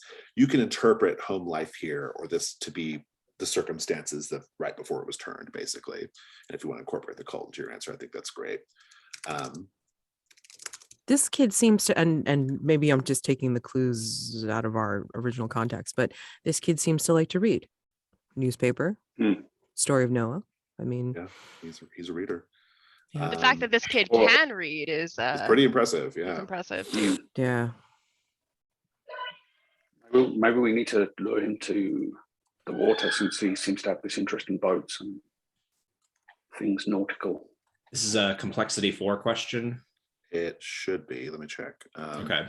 It is. So indeed, we need one more. We need one more clue before we can engage with it. No, you can engage with it once you have 2. You have to have half the okay. amount. Yeah. Oh, I see. So as long as you're willing to do the roll at -1, you can totally do it. Yeah. Okay. I think he's from the Limehouse school. Like, that's home. Totally, yeah. And then but the cult came up from beneath. Right. You could Yeah, I think answer the question to be about you can work the cult into it, I think, to make to make your thing. Yeah, I think the management of the school is something tied up with the cult. And I think they selected him because he's especially bright, and they taught him to read and do this stuff. That sounds fitting. That absolutely sounds fitting. Yeah. So to lure the vampire by creating a scene reminiscent of his former life, just if we want to destroy it or even make arrangements, either way, we could try and lure it back to the Limehouse school, the basement where the ruins are. just trying to think of a good reason to, like, how do we get him there? Well, I mean, are you going for this? Are you all trying to answer this question right now? You can. Yeah, I think so. Maybe like, I wonder if the fact that Dr. Noble is now kind of beloved by the children of that school after helping Billy. Yeah. I I mean, wonder if that that's, might. Dr. Noble is. she might be, I Yeah. hate to suggest it, but What? The most Well, I beloved mean, angel of Limehouse. yeah, right? yeah, no. Well, I mean, Billy's yeah. probably singing my praises. Right. And I think the figure drawing is part of his like portal magic. So if we start making those symbols down there, he will be drawn. Oh, that's intriguing. I like that. Mhm. So if we're going straight for answering this question, then let's talk about it. So the stick symbol could be just like the way of drawing him in. The Roman ruins speaks to like basically, I think he discovered the truth of the place, right? Essentially is what it sounds like, right? Yeah. And what about the third thing is missing? That's a tricky clue. You get to like add in extra context you think would be helpful if you wish. Yeah. What? Say the first two things again. The first two clues. No, the third thing. So there's two things, and this is the third. Things in threes were just going missing. Like that Yeah. woman was missing every third tooth. She was missing every third clock. finger. The clock was missing every third number. The planter was missing the third plant. Right. Okay. I think this is a type of compulsion that, you know what? I'm going to pitch that it's not actually even, I think the vampire has this compulsion, but I think anybody who is part of this cult has this compulsion to get rid of these, not even get rid of, to take the third thing and What's keep the it. connection to the cult though? If it's a sun cult or a sort of I was wondering if, sun cult, yeah. Because or it's the is sun the cult, and the is the moon. cult those figures that are rejected by the sun or turn away from the sun? I like that, yeah, because the sun and the moon, the duality there, and then there's the people, the things that are not part of either of those. There's the day and the night and the in between. What if the marks on the bodies, like suns and planets, it's like that is actually weirdly interpreted, that it's like, you know, the sun, but then the planets that are turned away or the furthest away, and that's like the cult symbol. And then it has to do with somehow the third thing missing, or you know, the way it's counted. It's like it's not, you know, you have to skip every third like something. What if the third thing missing is, we don't understand it, we don't know why it's happening, but we know that the creature wants it to happen. So we figure out that to lure it in, we have to draw these symbols in the like Roman ruins, but we need to send 3 people, not 4 of us. We have to send 3 people because that will draw him to take one of us, so that there are only 2, so that the third of us would be missing. Good. Yeah, that's good. I love it. That. Yeah, that makes a lot of that's sense. nice. You have a great procedure here. I think the procedure makes loads of sense. It's a tough roll. It's a -1, whoever wants to make it. Jesus. All right, I'll roll 1. If somebody else wants to roll 1. I'll roll the other, sure.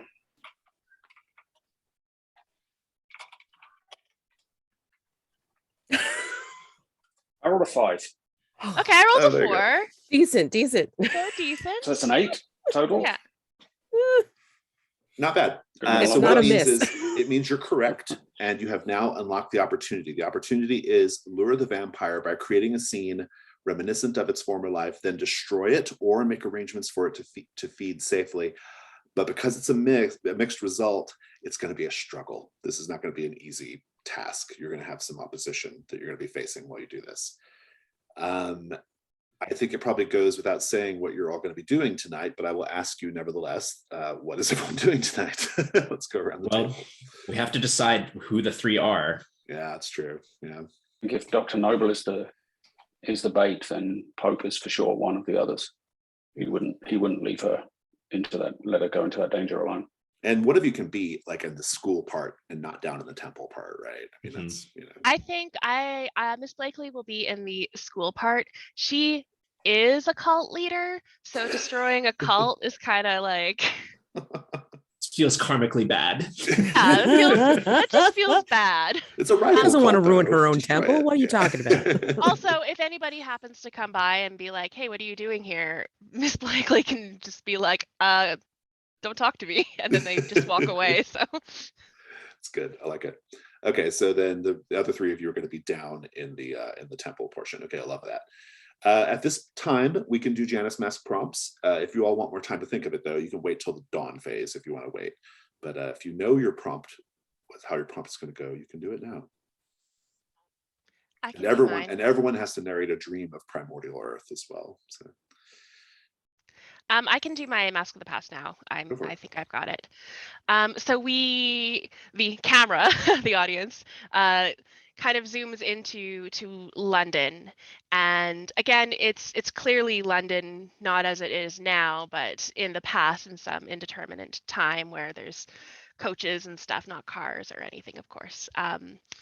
And we see again that little girl, little Miss Blakely, and she's dirty and her dress is torn, and she's probably about 6 or 7, and she's standing in a marketplace looking at a fruit vendor, and she's just looking very sad and wistful at the fruit in this vendor. And a little boy comes by, a little bit older than she is, and he says, Beryl, what are you doing? She says, oh, I'm just so hungry, and look at those apples, they look amazing. The little boy says, well, do you have any money? Can you get one? And she says, no, I don't. Can you get one for me? And the boy says, well, I don't have any money either. And he looks at her and he looks at the apple and he looks at her and says, but I'll get one for you. And she just gives him, a very cute little kid smile, just a big beaming smile. And this boy sneaks up kind of between people as they meander through the market and tries to stealthily take an apple from the vendor. He gets caught. The vendor sees him do it and yells, you, boy, thief. The cops come, the bobbies come. And in the ensuing struggle, the little boy throws the apple to Beryl and she catches it and she smiles at him, this big smile again. And the boy smiles back as he's getting dragged off by the bobbies to to sorry, just got asked in chat if the boy gets flogged. Listen, I'll leave that to everyone's imagination. The boy gets dragged off to whatever punishment he's going to do, and Miss Blakely, little kid Miss Blakely, bites into the apple, still smiling, and then throws it on the ground and walks away. Oh, Miss Blakely, very good. Thank you. Any other Janus Mask at this time? Go ahead, Dr. Noble. So as they lay out their plans and strategy for how they're going to approach going down into the ruins, Dr. Noble will kind of pace around the room a little bit because she kind of knows what it'll mean to her to go back to Limehouse. And as she approaches near her lab but doesn't go into it, she whispers the name Michael.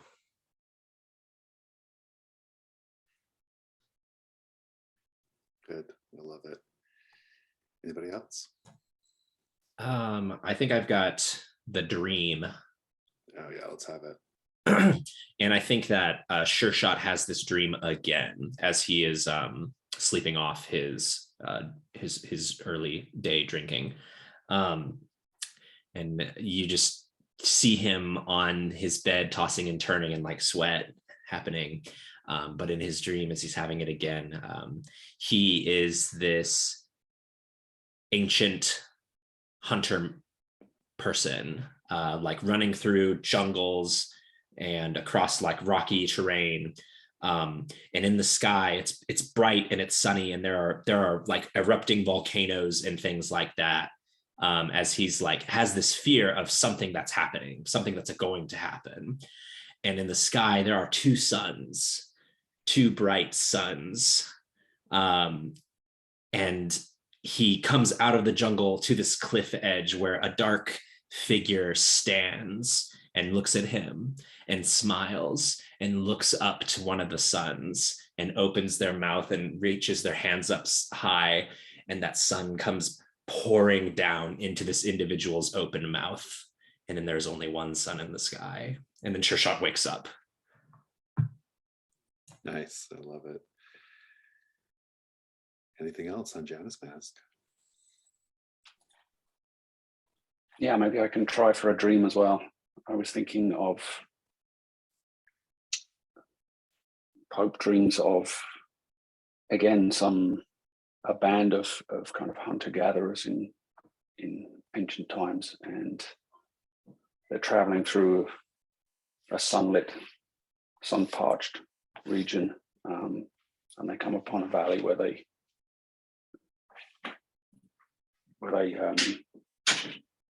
are going to make camp for the night. And as the sun starts to dip below the horizon, they notice a cave opening in a cliff on one side of the valley, and this seems to be some kind of an omen for them, a foreboding omen. So they build a huge fire and they light torches and, are very vigilant throughout the night, trying to create as much light and hold back the darkness as far as possible.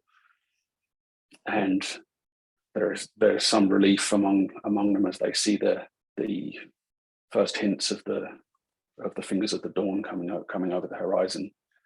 But then they hear a kind of cry, an animalistic cry, and they all look toward where the dawn is, and suddenly the sun reverses course, and darkness goes across the valley again, and a wind blows out the torches of some of the guards.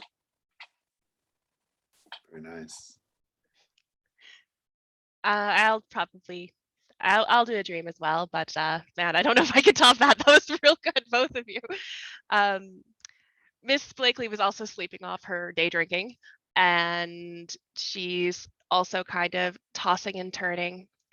We see in her dream this field, this unending field of just grass, and walking through the field is this huge, many-eyed, many-limbed creature.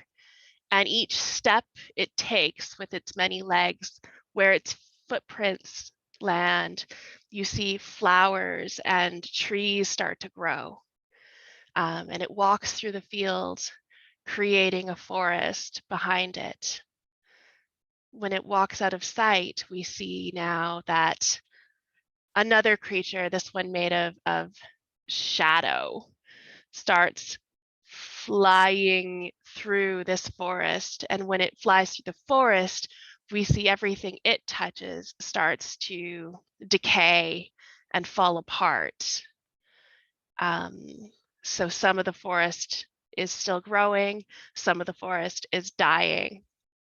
The sun is up in the sky, but it's being eclipsed. And as the eclipse continues on, more of the forest decays. And when the eclipse starts to rescind, the forest starts to grow again. And it just sort of keeps happening in a big cycle. Miss Blakely wakes up not happy about that dream.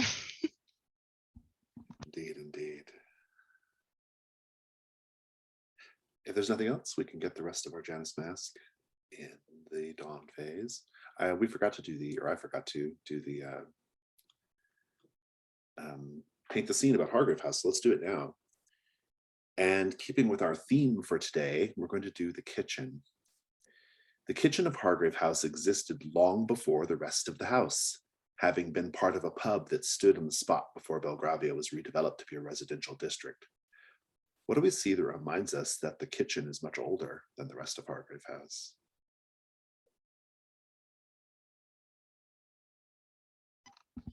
The floor is original cobblestone. It's kind of broken and cracked in various places, but this kind of cobblestone is basically indestructible. You can see different marks from people's footprints and such. People having dropped stuff, people having stained the cobblestone in places. It has sort of an artwork look to it of the history of everything that's ever happened in this kitchen. And it's very old and pretty. Stone oven, a massive stone oven in the corner, and has a door, and you can tell that the racks inside are newer than the actual oven age, because they're not shaped for it, they're not sized for it, but everything else about it is just massive, immovable, and, well, timeless. And on the sides of the oven, along the bottom, that you wouldn't see unless you were actually looking, are ancient runes of something. A language no one speaks.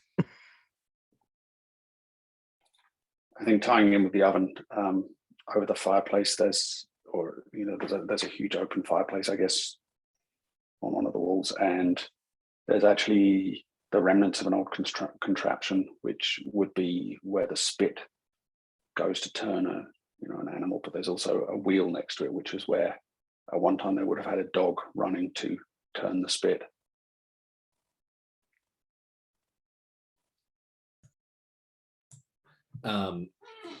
So to figure this out, you would have to kind of explore more of the house. But the room has this old cobblestone floors and this great big oven, all of it made of stone. But there are actually walls and pillars in this room that are still exposed in places, that are much bigger than this room. Like they go up to the next room directly above it, but they've been cut off by an artificial wooden ceiling to make it more like a kitchen that you would expect and to make the second floor level. But the room directly above is also of these stone walls and stone pillars. So the original place, whatever this was, had like vaulted ceilings made of stone. I love it. Let's go to the unseen. London at night. Let's introduce it. We are doing a night at the museum. It is on the third row, third from the left. A night at the museum. In the heart of Bloomsbury, the British Museum has recently been expanded and renovated, housing relics of civilizations plundered by British adventurers, explorers, and colonial officers. Kamal Mansour once led excavations in Luxor, but came to work at the museum as a caretaker, and we follow him on his nightly rounds. And everyone gets their own prompt here. David, you're first. Amanda, you are the second prompt. Bob, the third prompt. Matt, you're the fourth. And let's take a 5-minute break. We'll come back and do the night phase. Order of Bob.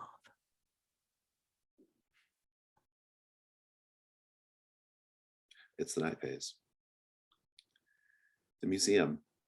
David. Kamal sighs as he sees the soot and grime of industry settling on the Parthenon marbles. What scenes does he see of classical Athens that demonstrate its role as a dominant center of civilization and martial power? I think kind of echoing a lot of the things we've been talking about. There's this beautiful mosaic of Greek hoplites their little armored guys with the shields and the spears, are going out, and they are marching to the sun and returning with the light. And Kamal reflects on this, how scholars believe it is like the Greeks going and getting the wisdom and bringing it back. That's what he sees. The night fades. Everyone's at the Limehouse School. Pope, Sure Shot, Dr. Noble, you are already going down into the basement at this point, but we'll check in with you in a moment. Miss Blakely, you are topside, not going down to the basement. The children can sense something is going on, right? I'm curious how you interact with the children, if at all. Oh, that's a really good question. Blakely is uncomfortable with children, of course. But I think, she's used to wrangling people up and making them do what she wants. So I think she says, well, children, I want all of you to go and, I don't know, sit in a closet somewhere. Stay out of the way for the You next hear a voice over your little while. shoulder, a voice you recognize, the voice of Theodora Brathwaite. She says, I can help out with that. Children, everyone gather round. We have bought you tickets to Cremorne Gardens. An evening of fun. I assure you the headmaster won't mind at all. And the kids are all kind of gathering in the courtyard. And she looks at you and she says, I know what you and your lot are up to tonight. My associate is here on the same matter. I, of course, can't imagine these children being in the line of fire. I actually rescued my daughter from a place such as this, my adopted daughter. Help me get them all wrangled up. My lady, this is quite generous. Of course, you're a very generous person. Yes, of course you are, or you have.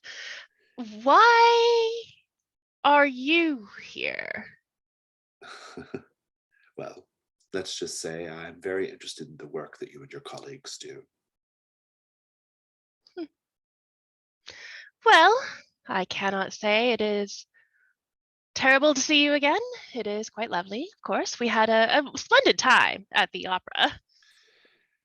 She says, oh, that's right. We went to the opera together, didn't we?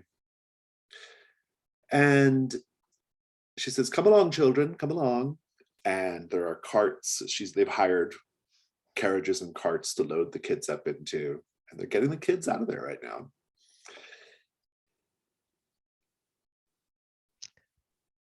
Miss Blakely is not saying anything. She's pissed. She's mad. We cut down to the basement. You all have your lanterns. You're going down. No one stopped you.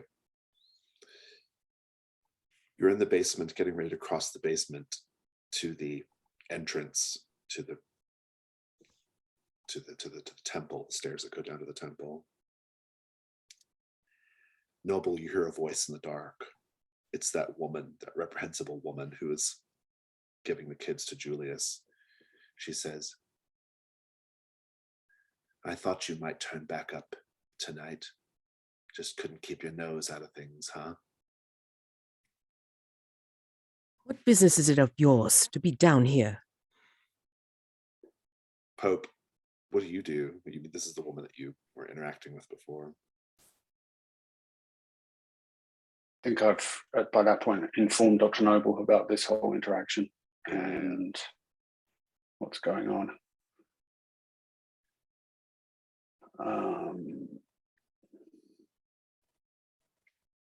Doctor, perhaps we should bring this person with us.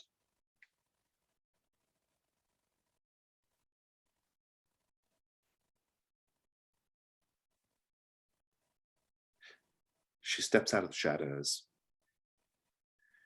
and she's wearing a sun mask, but it's not gold, it's black. The lower half of it, the mouth is exposed. She says, I'm not going to be going anywhere, and neither are you. Sure shot, you can see now that the basement is actually filled with a number of people wearing these black sun-shaped half masks. They are stepping out of the shadows. They have clubs and knives and other things. Sure shot, what do you do?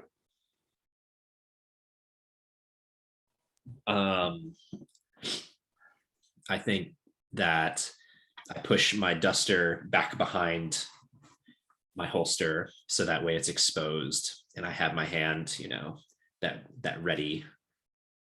You have that shot of it. It's close. I'm ready. Back at the museum, Amanda polishing the marble floor in a room of Roman relics. Kamal takes a moment to look around. What items tell a story of the supposed decadence of Rome? There are different artifacts around this room. There's pottery, painted pottery, and the scenes on the pottery show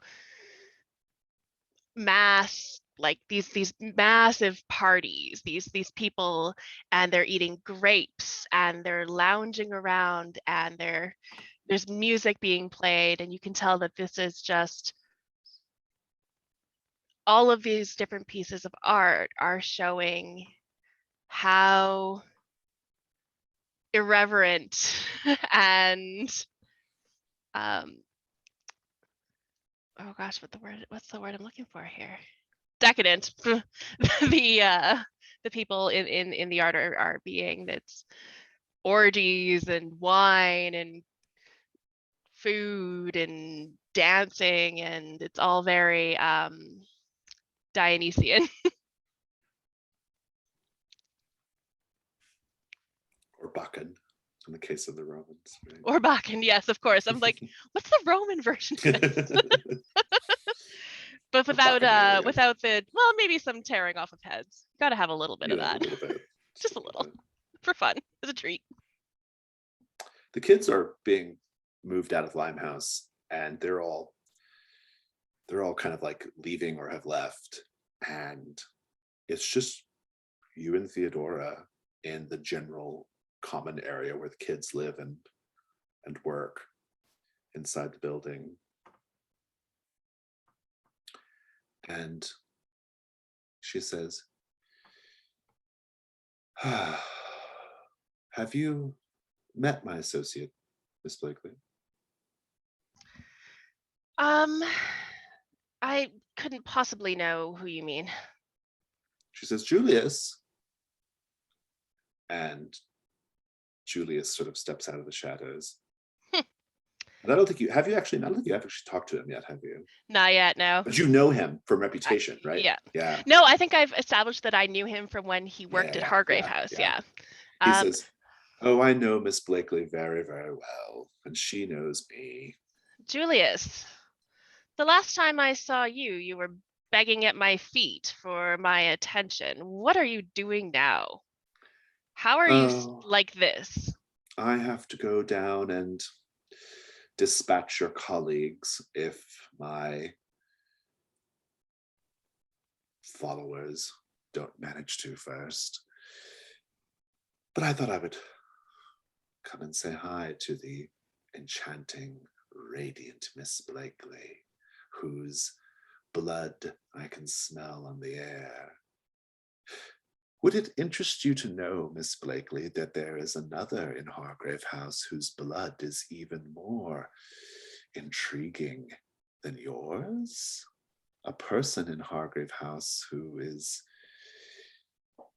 well, her beauty contains depths and multitudes and is not merely surface level.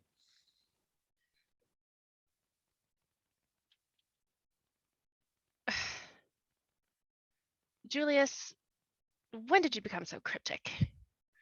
I'm talking about Dr. Noble, of course. Ah, A fascinating creature, a fascinating woman. well, I suppose you can have your little crush on Dr. Noble. I don't understand why it has anything to do with me. Well, it's just you're so accustomed to being the star of the show, Miss Blakely, and I just wonder how much longer that's going to be the case. And like Blakely is not happy with any of this. She is pissed. She's just trying not to appear pissed. Sure, yeah. Yeah. Julius, get to the point. What are you doing here? We cut back to the basement. The cultists rush in. They have daggers. They have clubs. They have ancient Roman weapons like spears. There are quite a lot of them. Some of them are even dressed in togas. And they're kind of rushing in. Sure shot, what do you do? I will try and lay down some fire to keep them back and to give my companions an opportunity to do whatever they're going to do. Sounds good. Let's have the night move. What are you afraid is going to happen if you fail? That they're gonna overcome us. Yeah, they'll overcome you, and it's worse than that. You will become a sacrifice to whatever dark god they're currently appeasing. Let's have the night move. You get it with advantage because of your gun, but you're drained as well. So I think it's just a flat roll with vitality. Okay. So with vitality,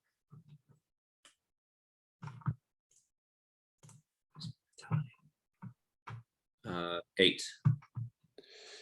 I think that you are going to keep them at bay, but you're not going to scare them off. And I think you're essentially just kind of maybe buying either Pope or Dr. Noble, one of them, a chance to do something. Pope, you get advantage whenever you're doing something in direct defense of Dr. Noble. So if you want to take the move here, you can, unless you have a different idea of something to do, Dr. Noble.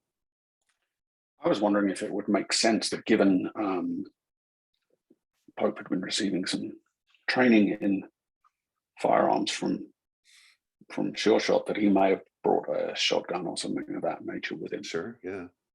That yeah, absolutely. Yeah, so I think he steps in front of Dr. Noble and raises this from inside his coat and Nice. stands in defense of her. Night move. What are you afraid is going to happen if you fail? That harm will come to Dr. Noble. That she won't have, either she'll be overwhelmed by the cultists, or she won't be able to deal with the vampire as and when it comes. She won't have the space and ability to deal with him. Yeah, it's worse than that. You will all be killed again. Roll with vitality. You get advantage because you're acting in defense of Dr. Noble. Okay, and vitality is actually one of my better stats. So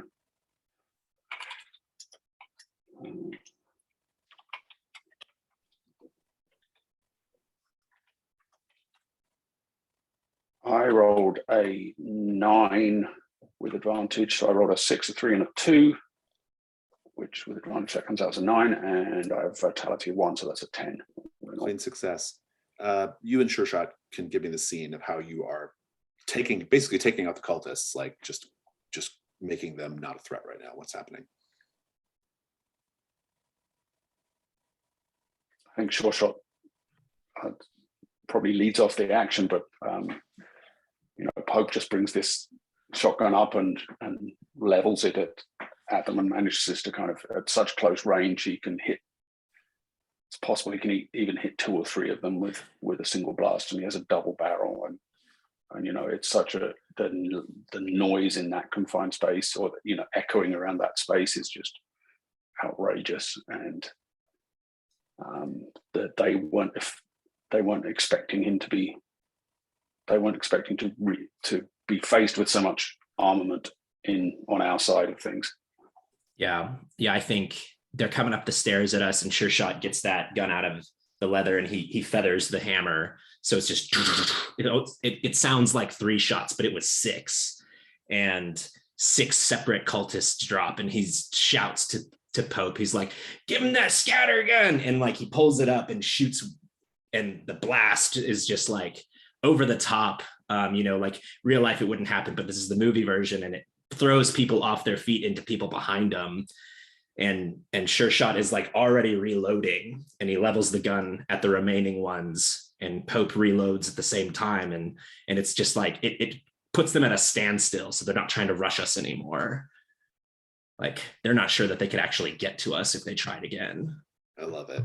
Dr. Noble, near the entrance to the stairs that go down to the temple, you see stepping out of that little landing, you see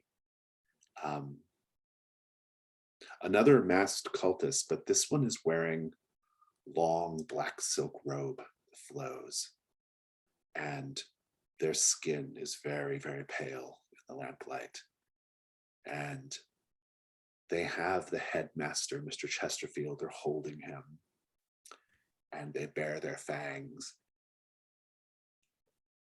I think this is happening while the others are dealing with the cultists, and you're sort of coming down from that. What do you do right now?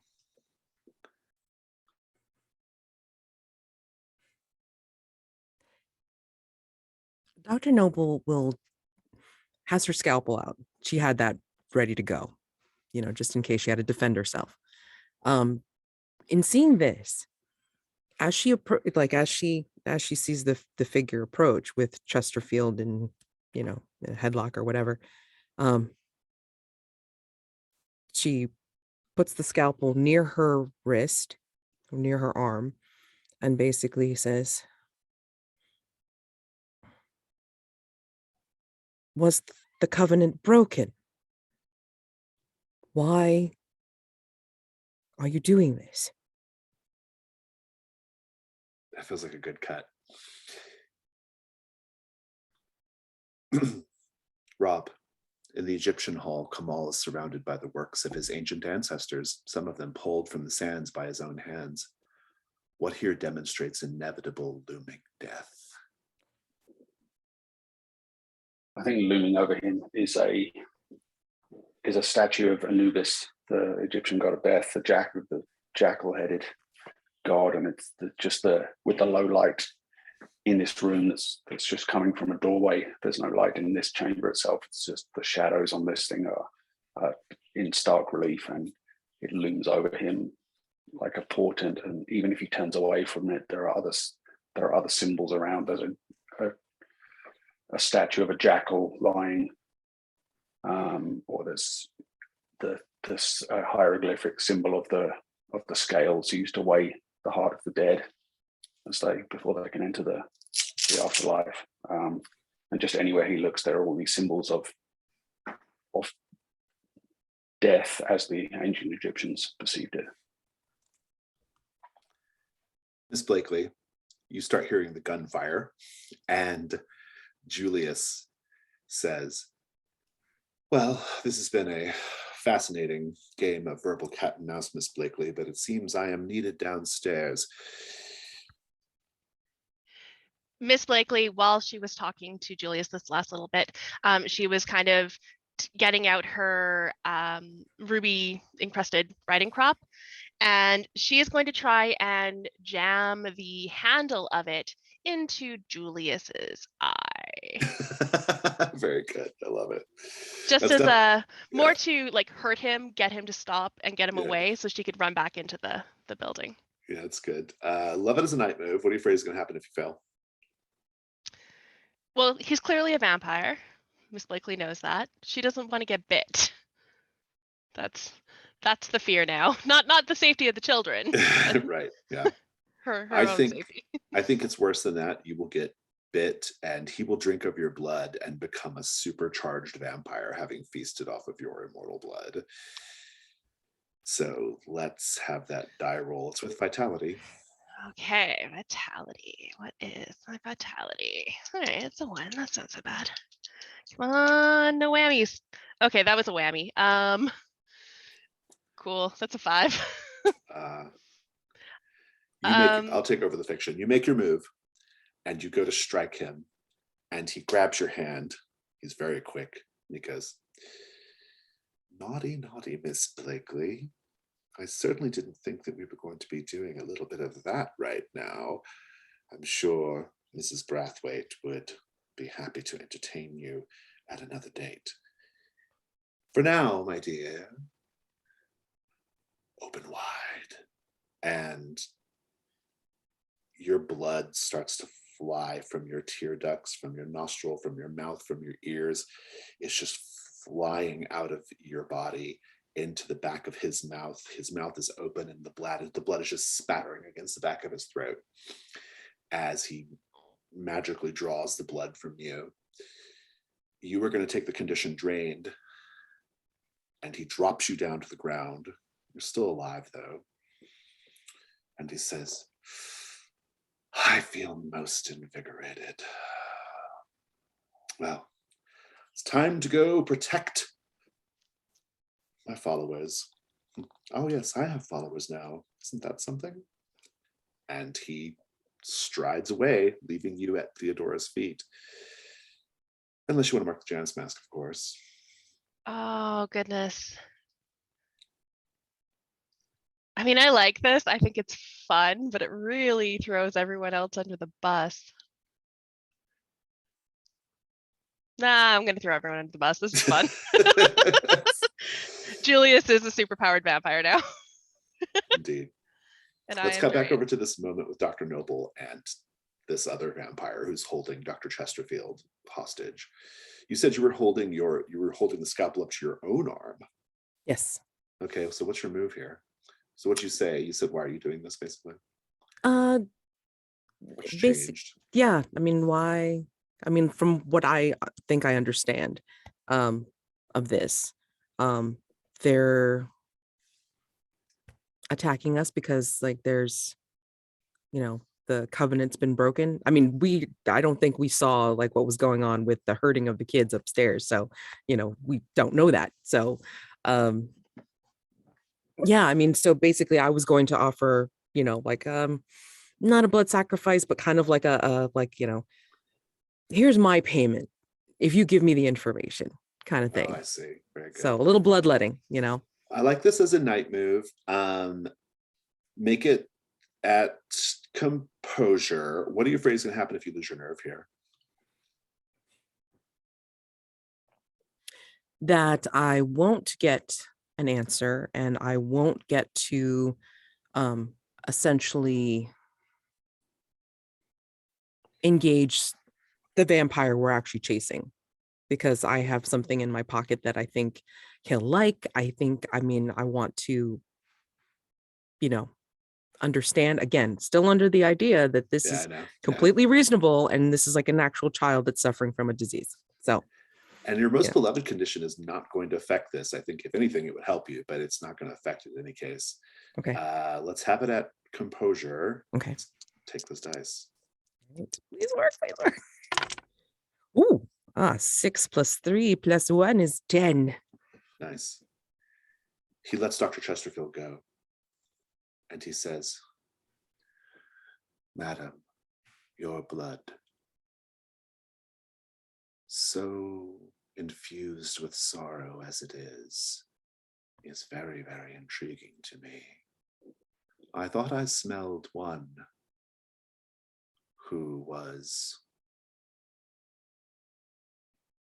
desirable, but I realize now that it is you. I wish to taste your sorrow. Sun mask. I wish to taste your sorrow. I wish to understand the one who, like us, is trying to cheat death. And Are you speaking of the young one? He just walks forward, and you know that if you let him feed, your companions can go downstairs, no trouble. I'll let him do it. I mean, like, in fact, I'll start a little incision so we can, get a taste. I mean, He falls on his knees in front of you and begins to lap at the blood coming out of your arm. Sure Shot and Pope, what are you doing in the meantime? Am I able to see this? Well enough, but probably Dr. Noble is ushering you on, I imagine. Or But I think, yeah, Pope at least kind of gives a look to her to ensure that she doesn't need his help right now.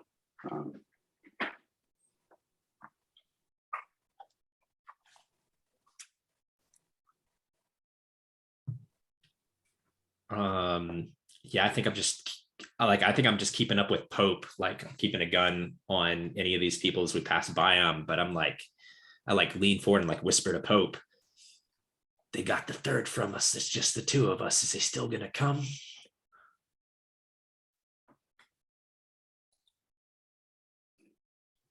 I don't see that we have any alternative at this stage, Mr. Stevens.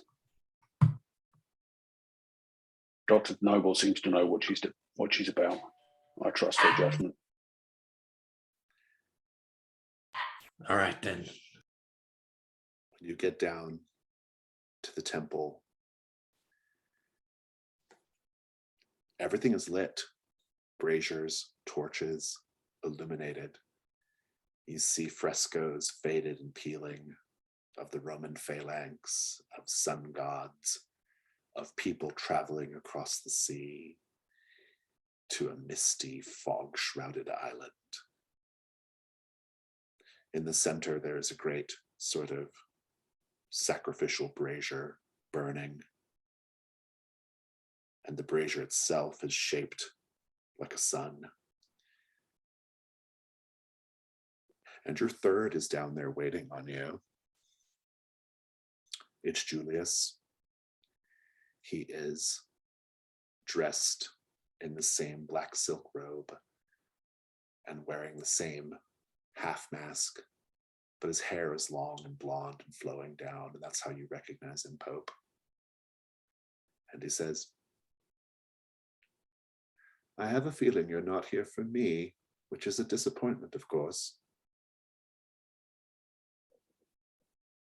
But nevertheless, I welcome you heartily and happily.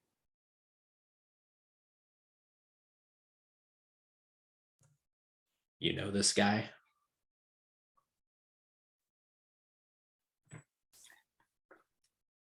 I wouldn't exactly say I know him, but he stood in our way once too often now, I think.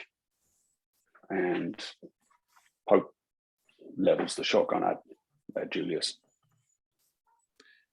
He says, And he looks over. He says, oh, look. We are joined by a third. I went ahead and took care of the appropriate markings.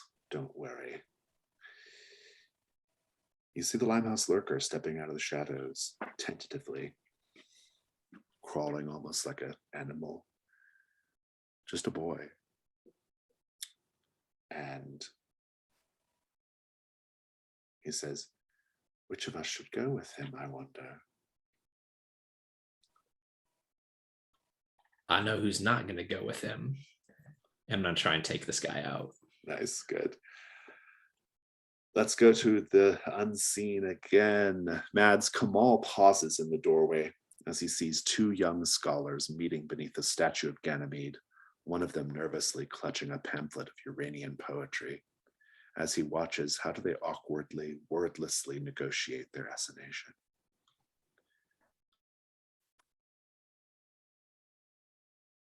there is, he watches as they approach each other, and the one is clutching the pamphlet, and the other is looking very unsure with his hands in his pockets. And as they get closer to each other, one opens up the pamphlet to what looks like a well-worn tabbed page, and then looks like he's offering it to the other. And then the other one pulls out what looks like a handkerchief. And they exchange, standing there, looking at each other. And the statue of Ganymede has a large cup in the shape of a brazier in his hand. And it looks like it's in the midst of spilling its contents. It's tipped, and you see that it is full of some sort of liquid, but rendered in stone. As the two just get closer and wipe their eyes at reading this poetry.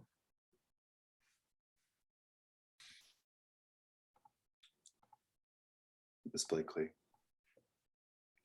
Theodora is standing over you because you're on the ground.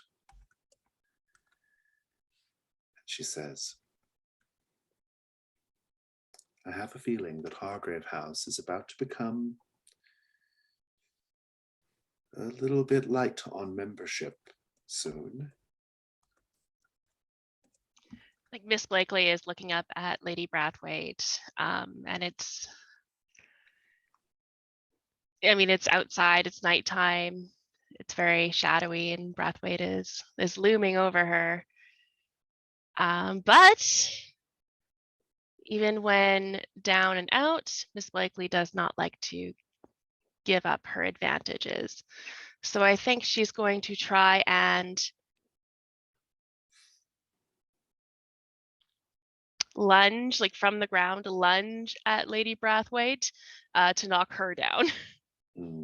Very good. Clearly, Julius is already gone. You make your lunge.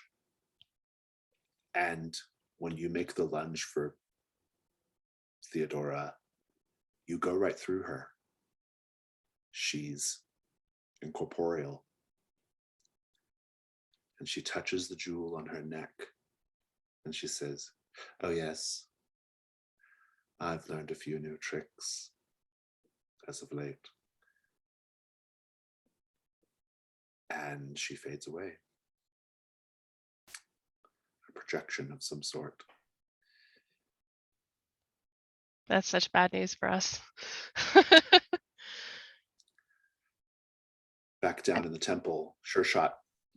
You're taking a shot at Julius. Don't know if you can kill a vampire with a regular bullet, but you might be able to stop him at least, or at least slow him down. So what's this look like? Yeah, I already have the gun out. So I think if he, like, when he takes a step towards the lurker, I trying to think if I am gonna shoot him or if I'm just shooting in front of him to let him know he doesn't get to do this. It's up to you. What do you want to get to roll? So you set the stakes. I think I'm just gonna try and scare him back. So I shoot around his feet when he takes a step towards the lurker. Good. What do you hope is going to happen if you lose your nerve here? Or if you fail? Is this an out of character question or an in character question? It's out of character. Okay. Out of character, I'm afraid he can just rush me and overpower me. Yeah, I think that's right. And it's worse than that. He'll overpower you, drain your blood, and so on and so forth. Fairly obvious stakes, I think, here. Go ahead and do a composure roll, though. Okay. Flat dice, because flat dice. Yeah. Okay. 8. Nice. It's going to work, but you're just going to buy yourself a minute, basically. Basically, you give Pope one shot to do something here.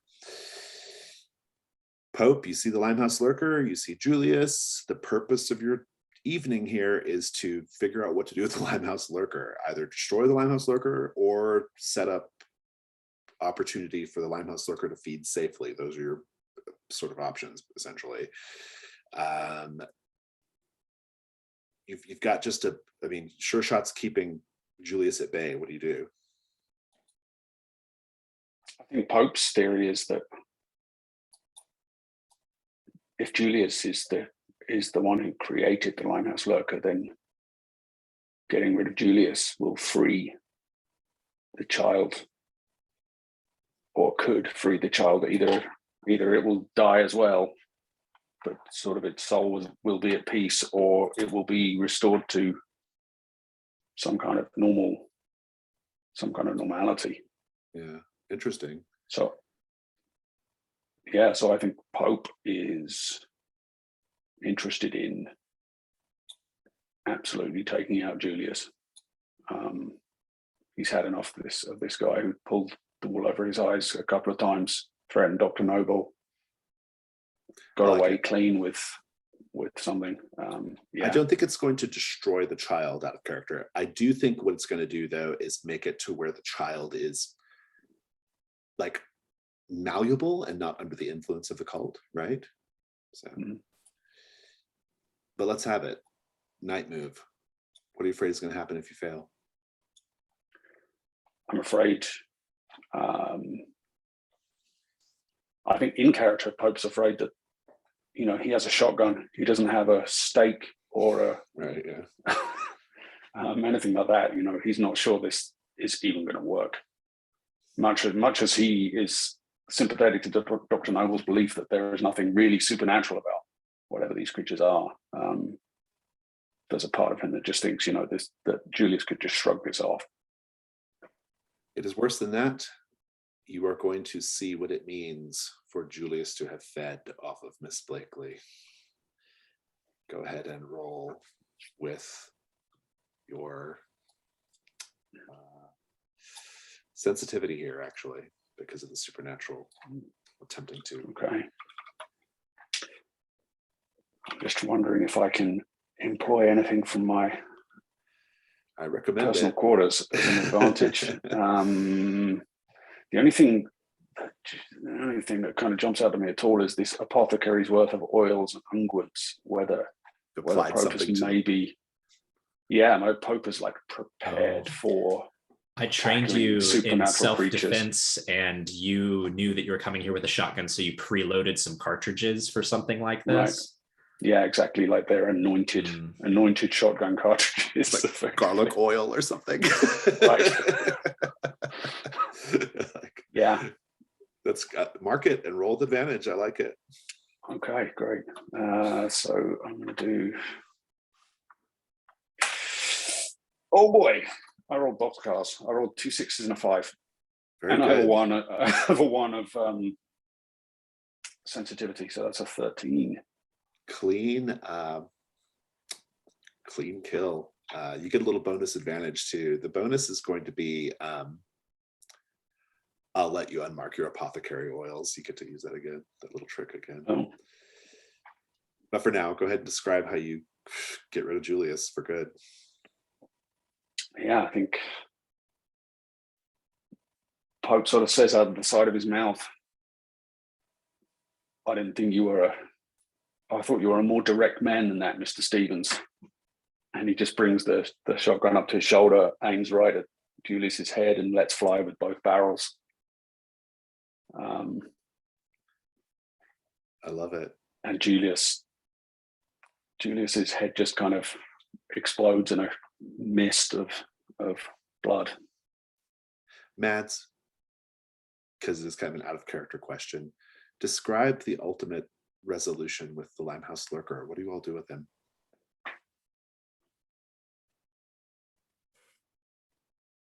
Now, is this the cult is no longer a factor, or they are? Basically at this point, the boy is free from whatever thrall he might have been under. He's now just a boy who happens to be a vampire. Right. I think I'd like to, and I don't know if this is can be part of condition of being Angel of Limehouse, but I mean, feeling sympathetic to him and basically trying to work out some sort of deal where it's like, trying to give resources to Limehouse to make it not so bad. And then I think the other children are appreciative in their own way.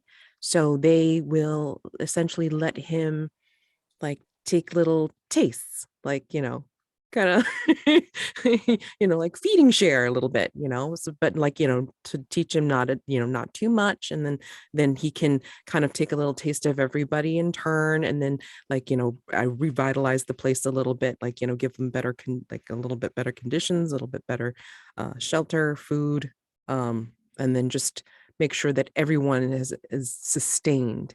Not perfect, obviously, for what we can do, but and then essentially give everybody a once over, regularly. Make Yeah, that that's part good. of my rounds. Yeah, that's good. I love it. Yeah, it's great. So concludes the night phase. So resolves the Limehouse Lurker. And let's go to the dawn. Rewards. You get a reward now because the Limehouse Lurker was resolved. I'm going to just snip the rewards as a picture here for you and upload it to the chat. Okay. Everyone gets basically,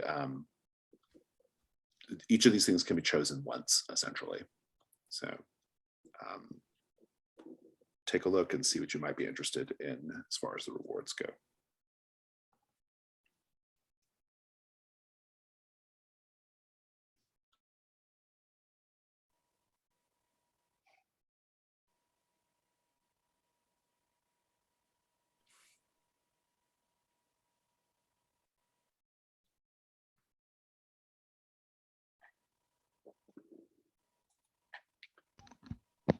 I'm going to go with a memento from the investigation because Miss Blakely didn't really have any interactions with Jenny Johnston or the Man in the Sun Mask. And I think, yeah, a memento just makes more sense. So you get to name another player or myself to define the memento for you. Anyone have a good idea? Anyone want to recommend a thing? It can be something made up too, like it didn't have to have actually showed up in the scene. It just has to memorialize the threat in some way. Mask, one of the black masks. Julius's black mask. Yeah, I like right? that. Mm-hmm. Yeah. I think Miss Blakely goes in the aftermath of all of this and sees Julius on the ground, and she just snatches the mask off of his face and spits on him. Very like good. what's left of his face. It's not much. Yeah, I think the mask is probably has broken pieces and like maybe some shot embedded in it. Yeah. Julius's black sun mask. Damaged. Pope, what would you like?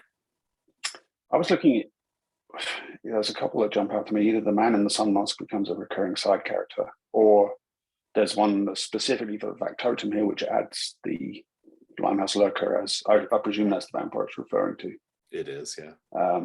Yeah, so adding the Limehouse Lurker to my Hargrave House Informals move, I think I'm probably going to go with that one because that's the one aimed directly at the factotum, and also the fact that it was Pope's action that kind of freed him from Julius's influence. That makes narrative sense. Yeah. You just make a note somewhere on your sheet there, Pope, about that.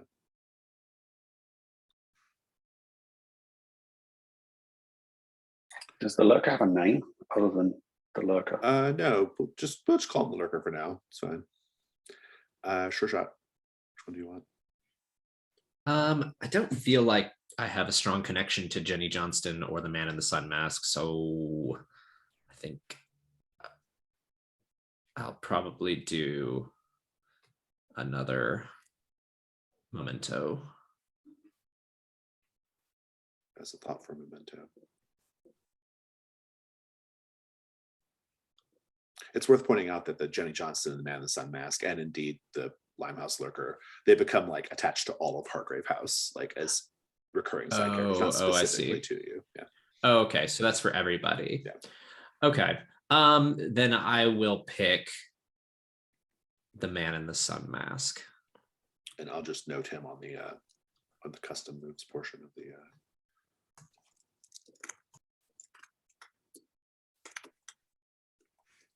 Get one extra. Was it one extra clue on the information move when it's about what now?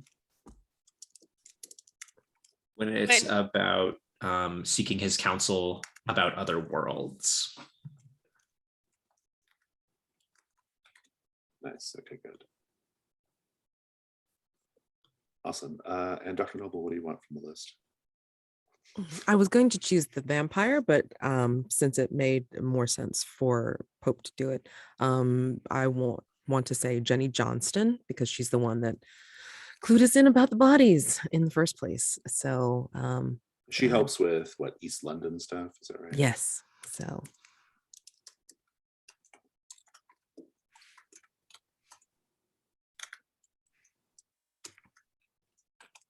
nice, great. Rewards are done. Let's move on. Dawn questions.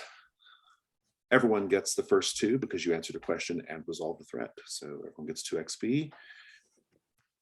Sure Shot, did you do an Echo of the Night? I tried to make the echo that I described kind of echo what our story was doing. I don't know if that counts. Remind me, what specifically you're talking about? I was trying to make my, as I described the scene, kind of reflect how our story was going up to that point, talking about suns and kind of metaphors of them. And mine was described as a mosaic of hoplites going and retrieving suns, but it was like I'm into it. Yeah, I'm into it. Yeah, I kind of like when you were describing that, I sort of like was feeling. I was like, this feels relevant. I'm not really sure why yet, but I think the way you've explained it makes a lot of sense. Did you use violence to solve a problem? Yes. Did you encourage a fellow hunter to let loose for a change? Yes, you did all of your things. Basically a full-on advancement for you this session. Let's go to Pope. Did you experience an Echo of the Night, Pope? You're muted, Rob. Sorry. Yeah, I completely forgot about Echoes in the Night, unfortunately. Did you have a scene showing your secret private life in London? The closest would be the discussion with the person working at the school, where Pope revealed that, you know, he came from a similar background himself. I think that's a stretch. Yeah, that was a bit of a stretch. I do think you probably take the last one though, right? Because essentially you set it up so that Dr. Noble saves the lurker and makes the lurker and like establishes herself as like a, you know, sort of like a recurring presence at Limehouse School, despite the fact you're the one who actually, you know, rescued the lurker. Okay, yeah. I was going to angle for like maybe trying to move on to that next time, but yeah, if you think I'm there already, I think it totally fits. That makes total sense to me. Dr. Noble, did you get an Echo of the Night? I was going to say, it's like, you know, as that head cult vampire was sucking on my arm, it was starting to remind me of Anubis, like, you know, like starting to see like the shadow of the jackal and everything, but I didn't get a chance. Didn't get a chance to. Yeah, that's partially my fault because I sort of jumped ahead. Did you secretly engage in romantic or emotional behavior at odds with your aloof, logical exterior? I think it wasn't exactly secret, but I think letting the vampire drink from you is probably a big one. So you should take. Yeah, and I was also going to mention with Billy. I mean, you know, that. Oh, true. Yeah. I mean, like not just as a bedside manner for a doctor, because I mean, like some doctors don't have any bedside manner, but I mean, you know, she was especially careful because again, her past determines she is not going to let anybody else die on her watch. For sure. So I would say yes. Did you have a conversation with the child today? Didn't get a chance to, no. Miss Blakely, did you experience an Echo of the Night? Yeah, mine wasn't very subtle. I don't do subtlety. Did you let someone touch you and then make them pay a price for doing so? The only person I think who touched me other than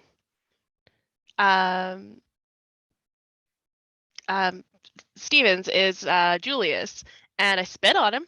that was- I don't know if that quite counts. No. doesn't really count. Yeah. You tried to stab him in the eye with a needle. Oh, I tried. Did you express a clear preference for the beautiful over the mundane? I was trying to go for it in the bar with the woman wrapped up in the blanket, but I don't think it went. It I don't really think it quite landed. happened. Yeah. Very good. Let's keep going. You can mark new dawn questions if you wish. Let's do the resurrectionists. What did the resurrectionists come back with, Dr. Noble? Okay, so they come back with legs, a pair of legs. Okay, they're getting all the big stuff. Yeah. That's good. Yeah. Well, right. I mean, like, because there's like only so much that I can like hide away in my little reticule or doctor's bag, and so they're getting me the big stuff. The other hunters, the resurrectionists found something. They found something valuable to give to Dr. Noble in their rummaging. What was it?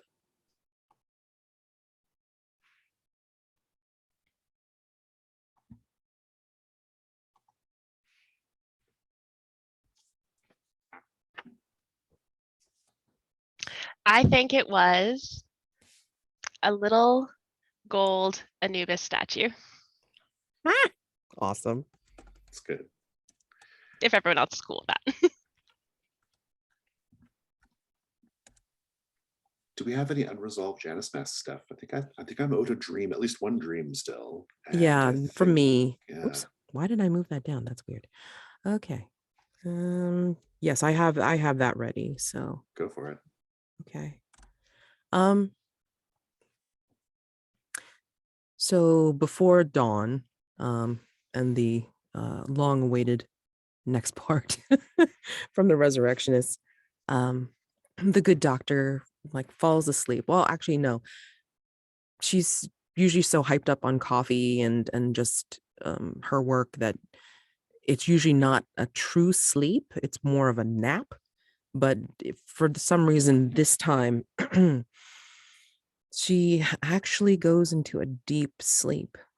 And as she's sleeping, and she knows that she's sleeping, which is even weirder than actually sleeping. As she's sleeping, she can feel sensations of pain and cramping and just in the darkness turning into light and glowing. And as she's feeling these things, I mean, she's thinking about them, and then she can see as the darkness starts to go away and the light starts coming in that there are things that she's creating from her hands, patting dirt together, bringing sand clumps together, and adding different things like natural materials of trees and bark and grass and stone, and then creating these beings and just making different figures out of different things, so pieces and parts coming together.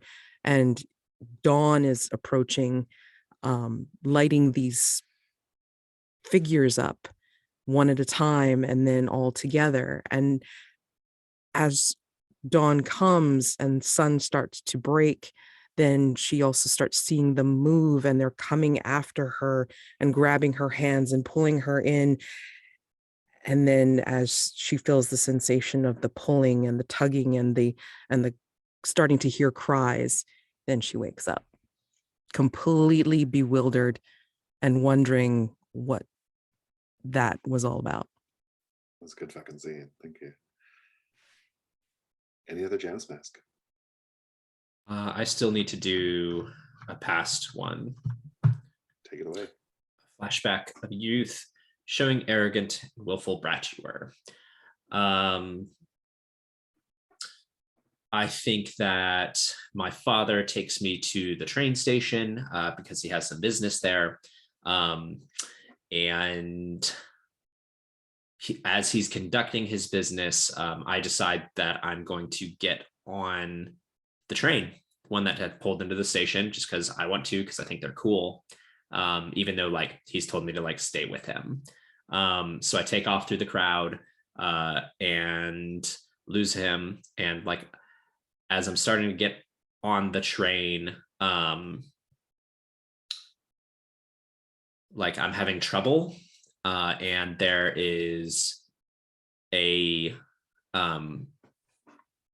like a person who's like hiding in one of the cars to, you know, just to travel, and he offers me out a hand, and he has kind of a wolfish look about him, but I won't take the hand. I refuse to take the hand, and I try to scramble up myself. And just as I'm doing that, my father like grabs me around the waist and pulls me off the train.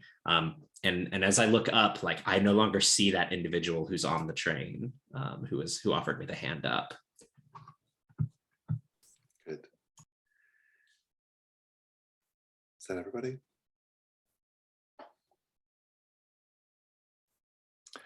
Well, with all that said, that concludes the session.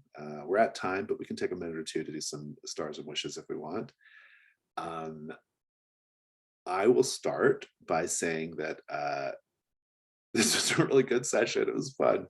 There was so much good stuff happening. I really enjoyed a lot of good action, you know.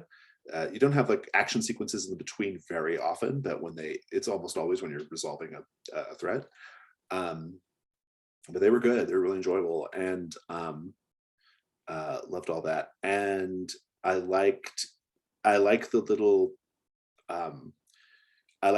like obvious like attraction, but also like kind of playing games with each other that Theodora and Miss Blakely are doing. Like I'm very, very into that. And because Theodora obviously remembered she took you to the opera, right? But she was just totally shading you, right? And so that was really enjoyable. And then I really, really loved Dr. Noble and Pope getting so involved in Limehouse School. I thought that was great. Like just just getting really grounded into that part of the setting and like with the kids and like kind of all that stuff. That was really, really terrific. Yeah, really, really good stuff. I liked all the primordial Earth dreams. David's was really good, especially of those. I like that as well. The one that Matt just did was really excellent too. Yeah, just really enjoying all of that. We had so many like interesting themes of like ancient places, the ancient world that like kind of came up, and I thought that was really, really wonderful. So yeah, stars all around, good session. It was also fun to see how it was really fun to see Hargrave House like focus really squarely on one threat and get that threat done. You know, that was great too. Yeah, I got really enjoyed. stars for. Oh, nope, please go ahead, Rob. I was just going to say, star for just.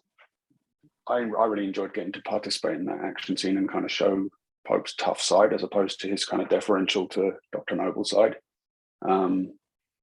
which I'd kind of intended that character to have all along. That he's kind of from a rough, slightly thuggish background, but you know, ended up in service. Let me see, trying to pick out particular moments. I loved the dream sequence with the guy sucking the sun down from the sky. That was like, wow, that kind of blew me away. And yeah, just I guess my wish would be we did a lot of action this time, which was cool and fun, and it would be nice to get some more of the interpersonal stuff as well, which I think, you know, it wasn't like there was none, but yeah, I think that'll be fun to get back to that again, building the bond between Pope and Dr. Noble, for example.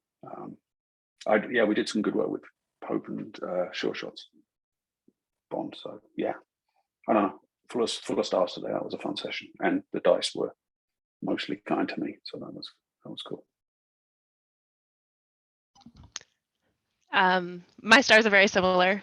Big stars for all the action sequences. They were great. They were appropriately tense. I wasn't sure what was going to happen. Every time it cut away, I was like, no! Oh wait, I gotta play. But no, what's happening? Yeah, the action scenes were all very good.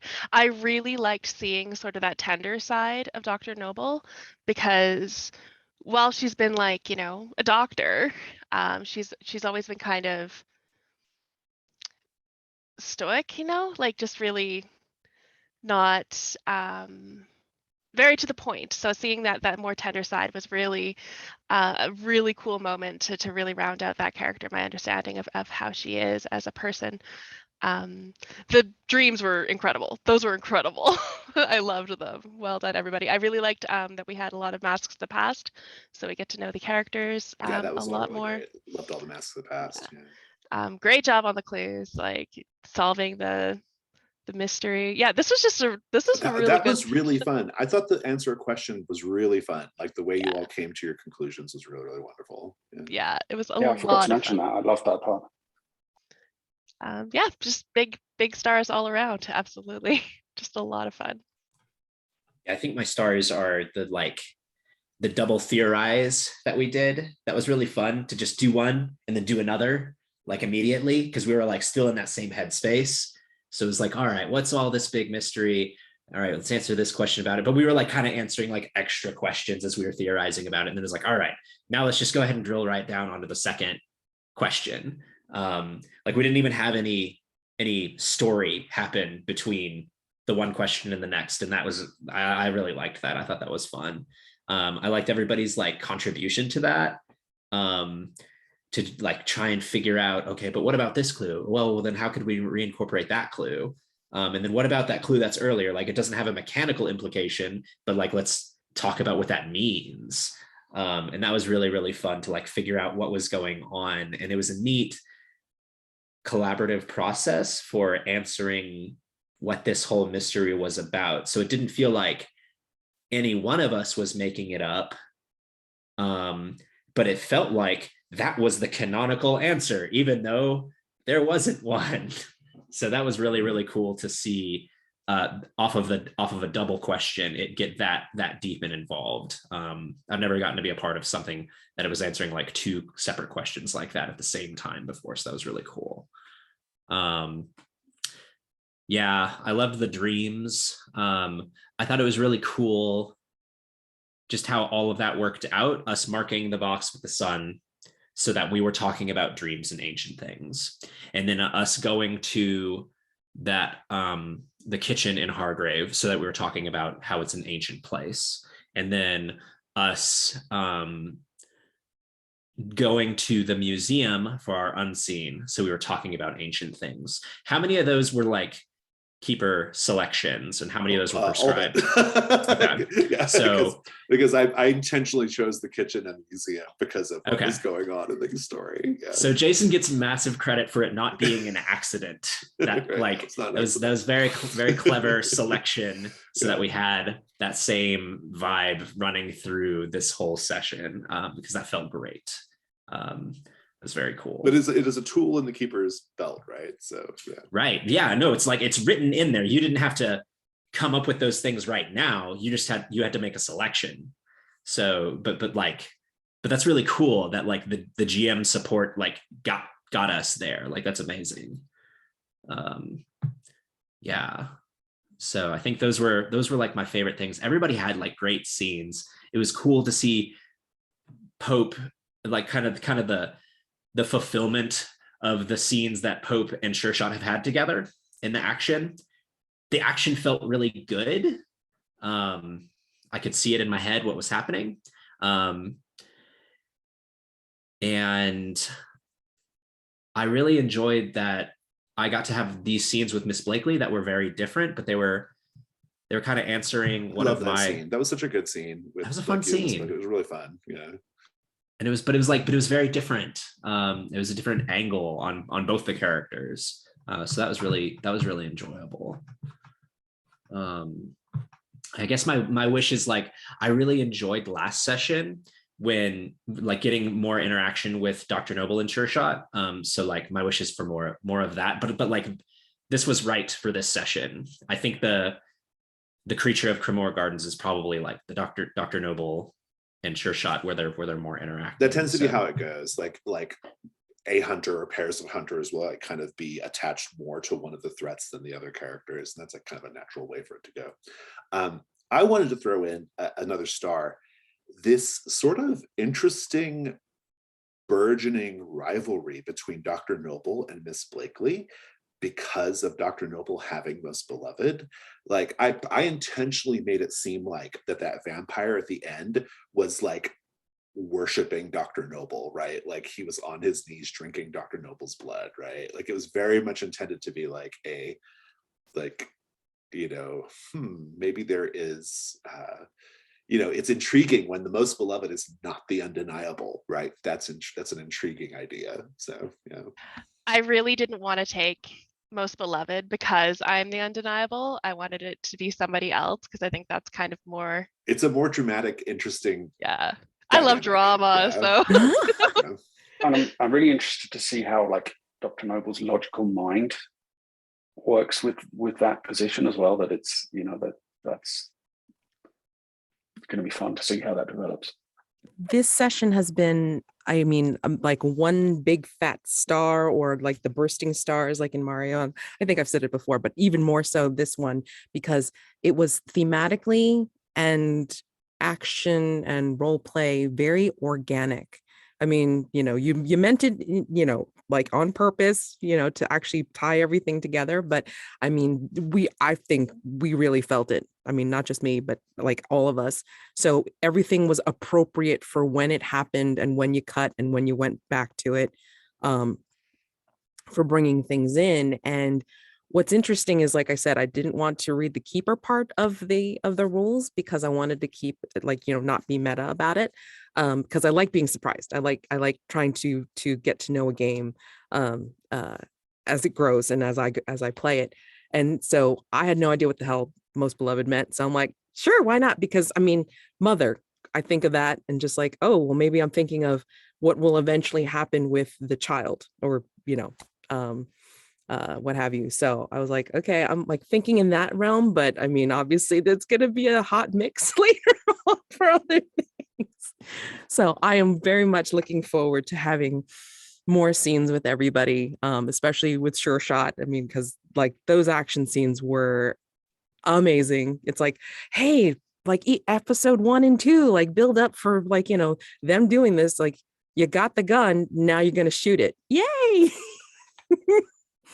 So, I mean, and I'm okay, Amanda, for having Miss Blakely throw us under the bus. It was fine.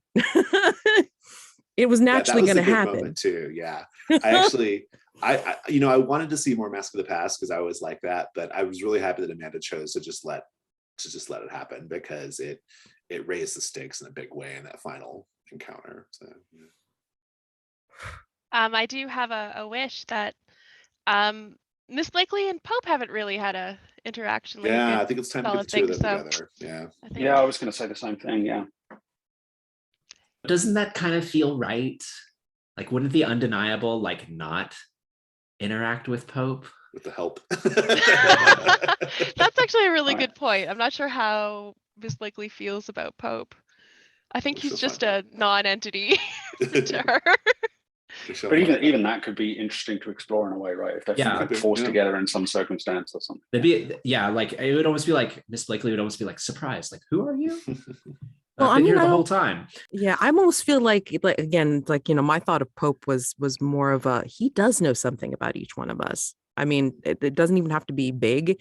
I mean, it could be like, you know, she besides the flogging, which almost is kind of like obvious for her. I mean, like, you know, maybe he knows that she, you know, she likes, you know, like 3 sugars in her tea, something like, you know, very basic, whatever. But there is something that Pope ties in for every one of us here, not just for Dr. Noble, but for also everybody. So this way he knows, he's got his informals, you know, he has the walk of the block. It's fine. Indeed. My wishes, I do want to see more Giveth and Taketh Away next time. I think that would be great, because they are such a good 1-2 punch move. I am very interested to find out what happens because Dr. Noble, you did not choose. You'll face no blowback or complications from the Resurrectionists doing their business. The implication is if you don't choose that, there is going to be blowback or complications. So I'm mostly just saying that on the recordings to remind myself for next week. And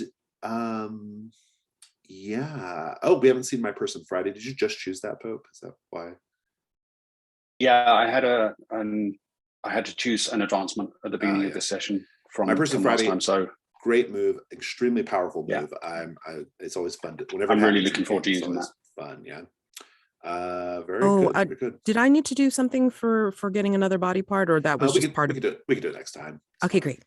Okay. And I'm curious to see what's going to happen if, like, the next time you get a miss on the quickening, David, because assuming you're not going to retire your character, you're probably going to do the other one where you reveal your curse to another hunter, and that's always a great scene. Like, every time I've played this, it's basically, it takes up a whole night phase for those two characters, and it's really awesome. So I hope we get to see that at some point. Yeah, I hope we get to see that. What happens if you get the mid result more than once, and like if you already have drained?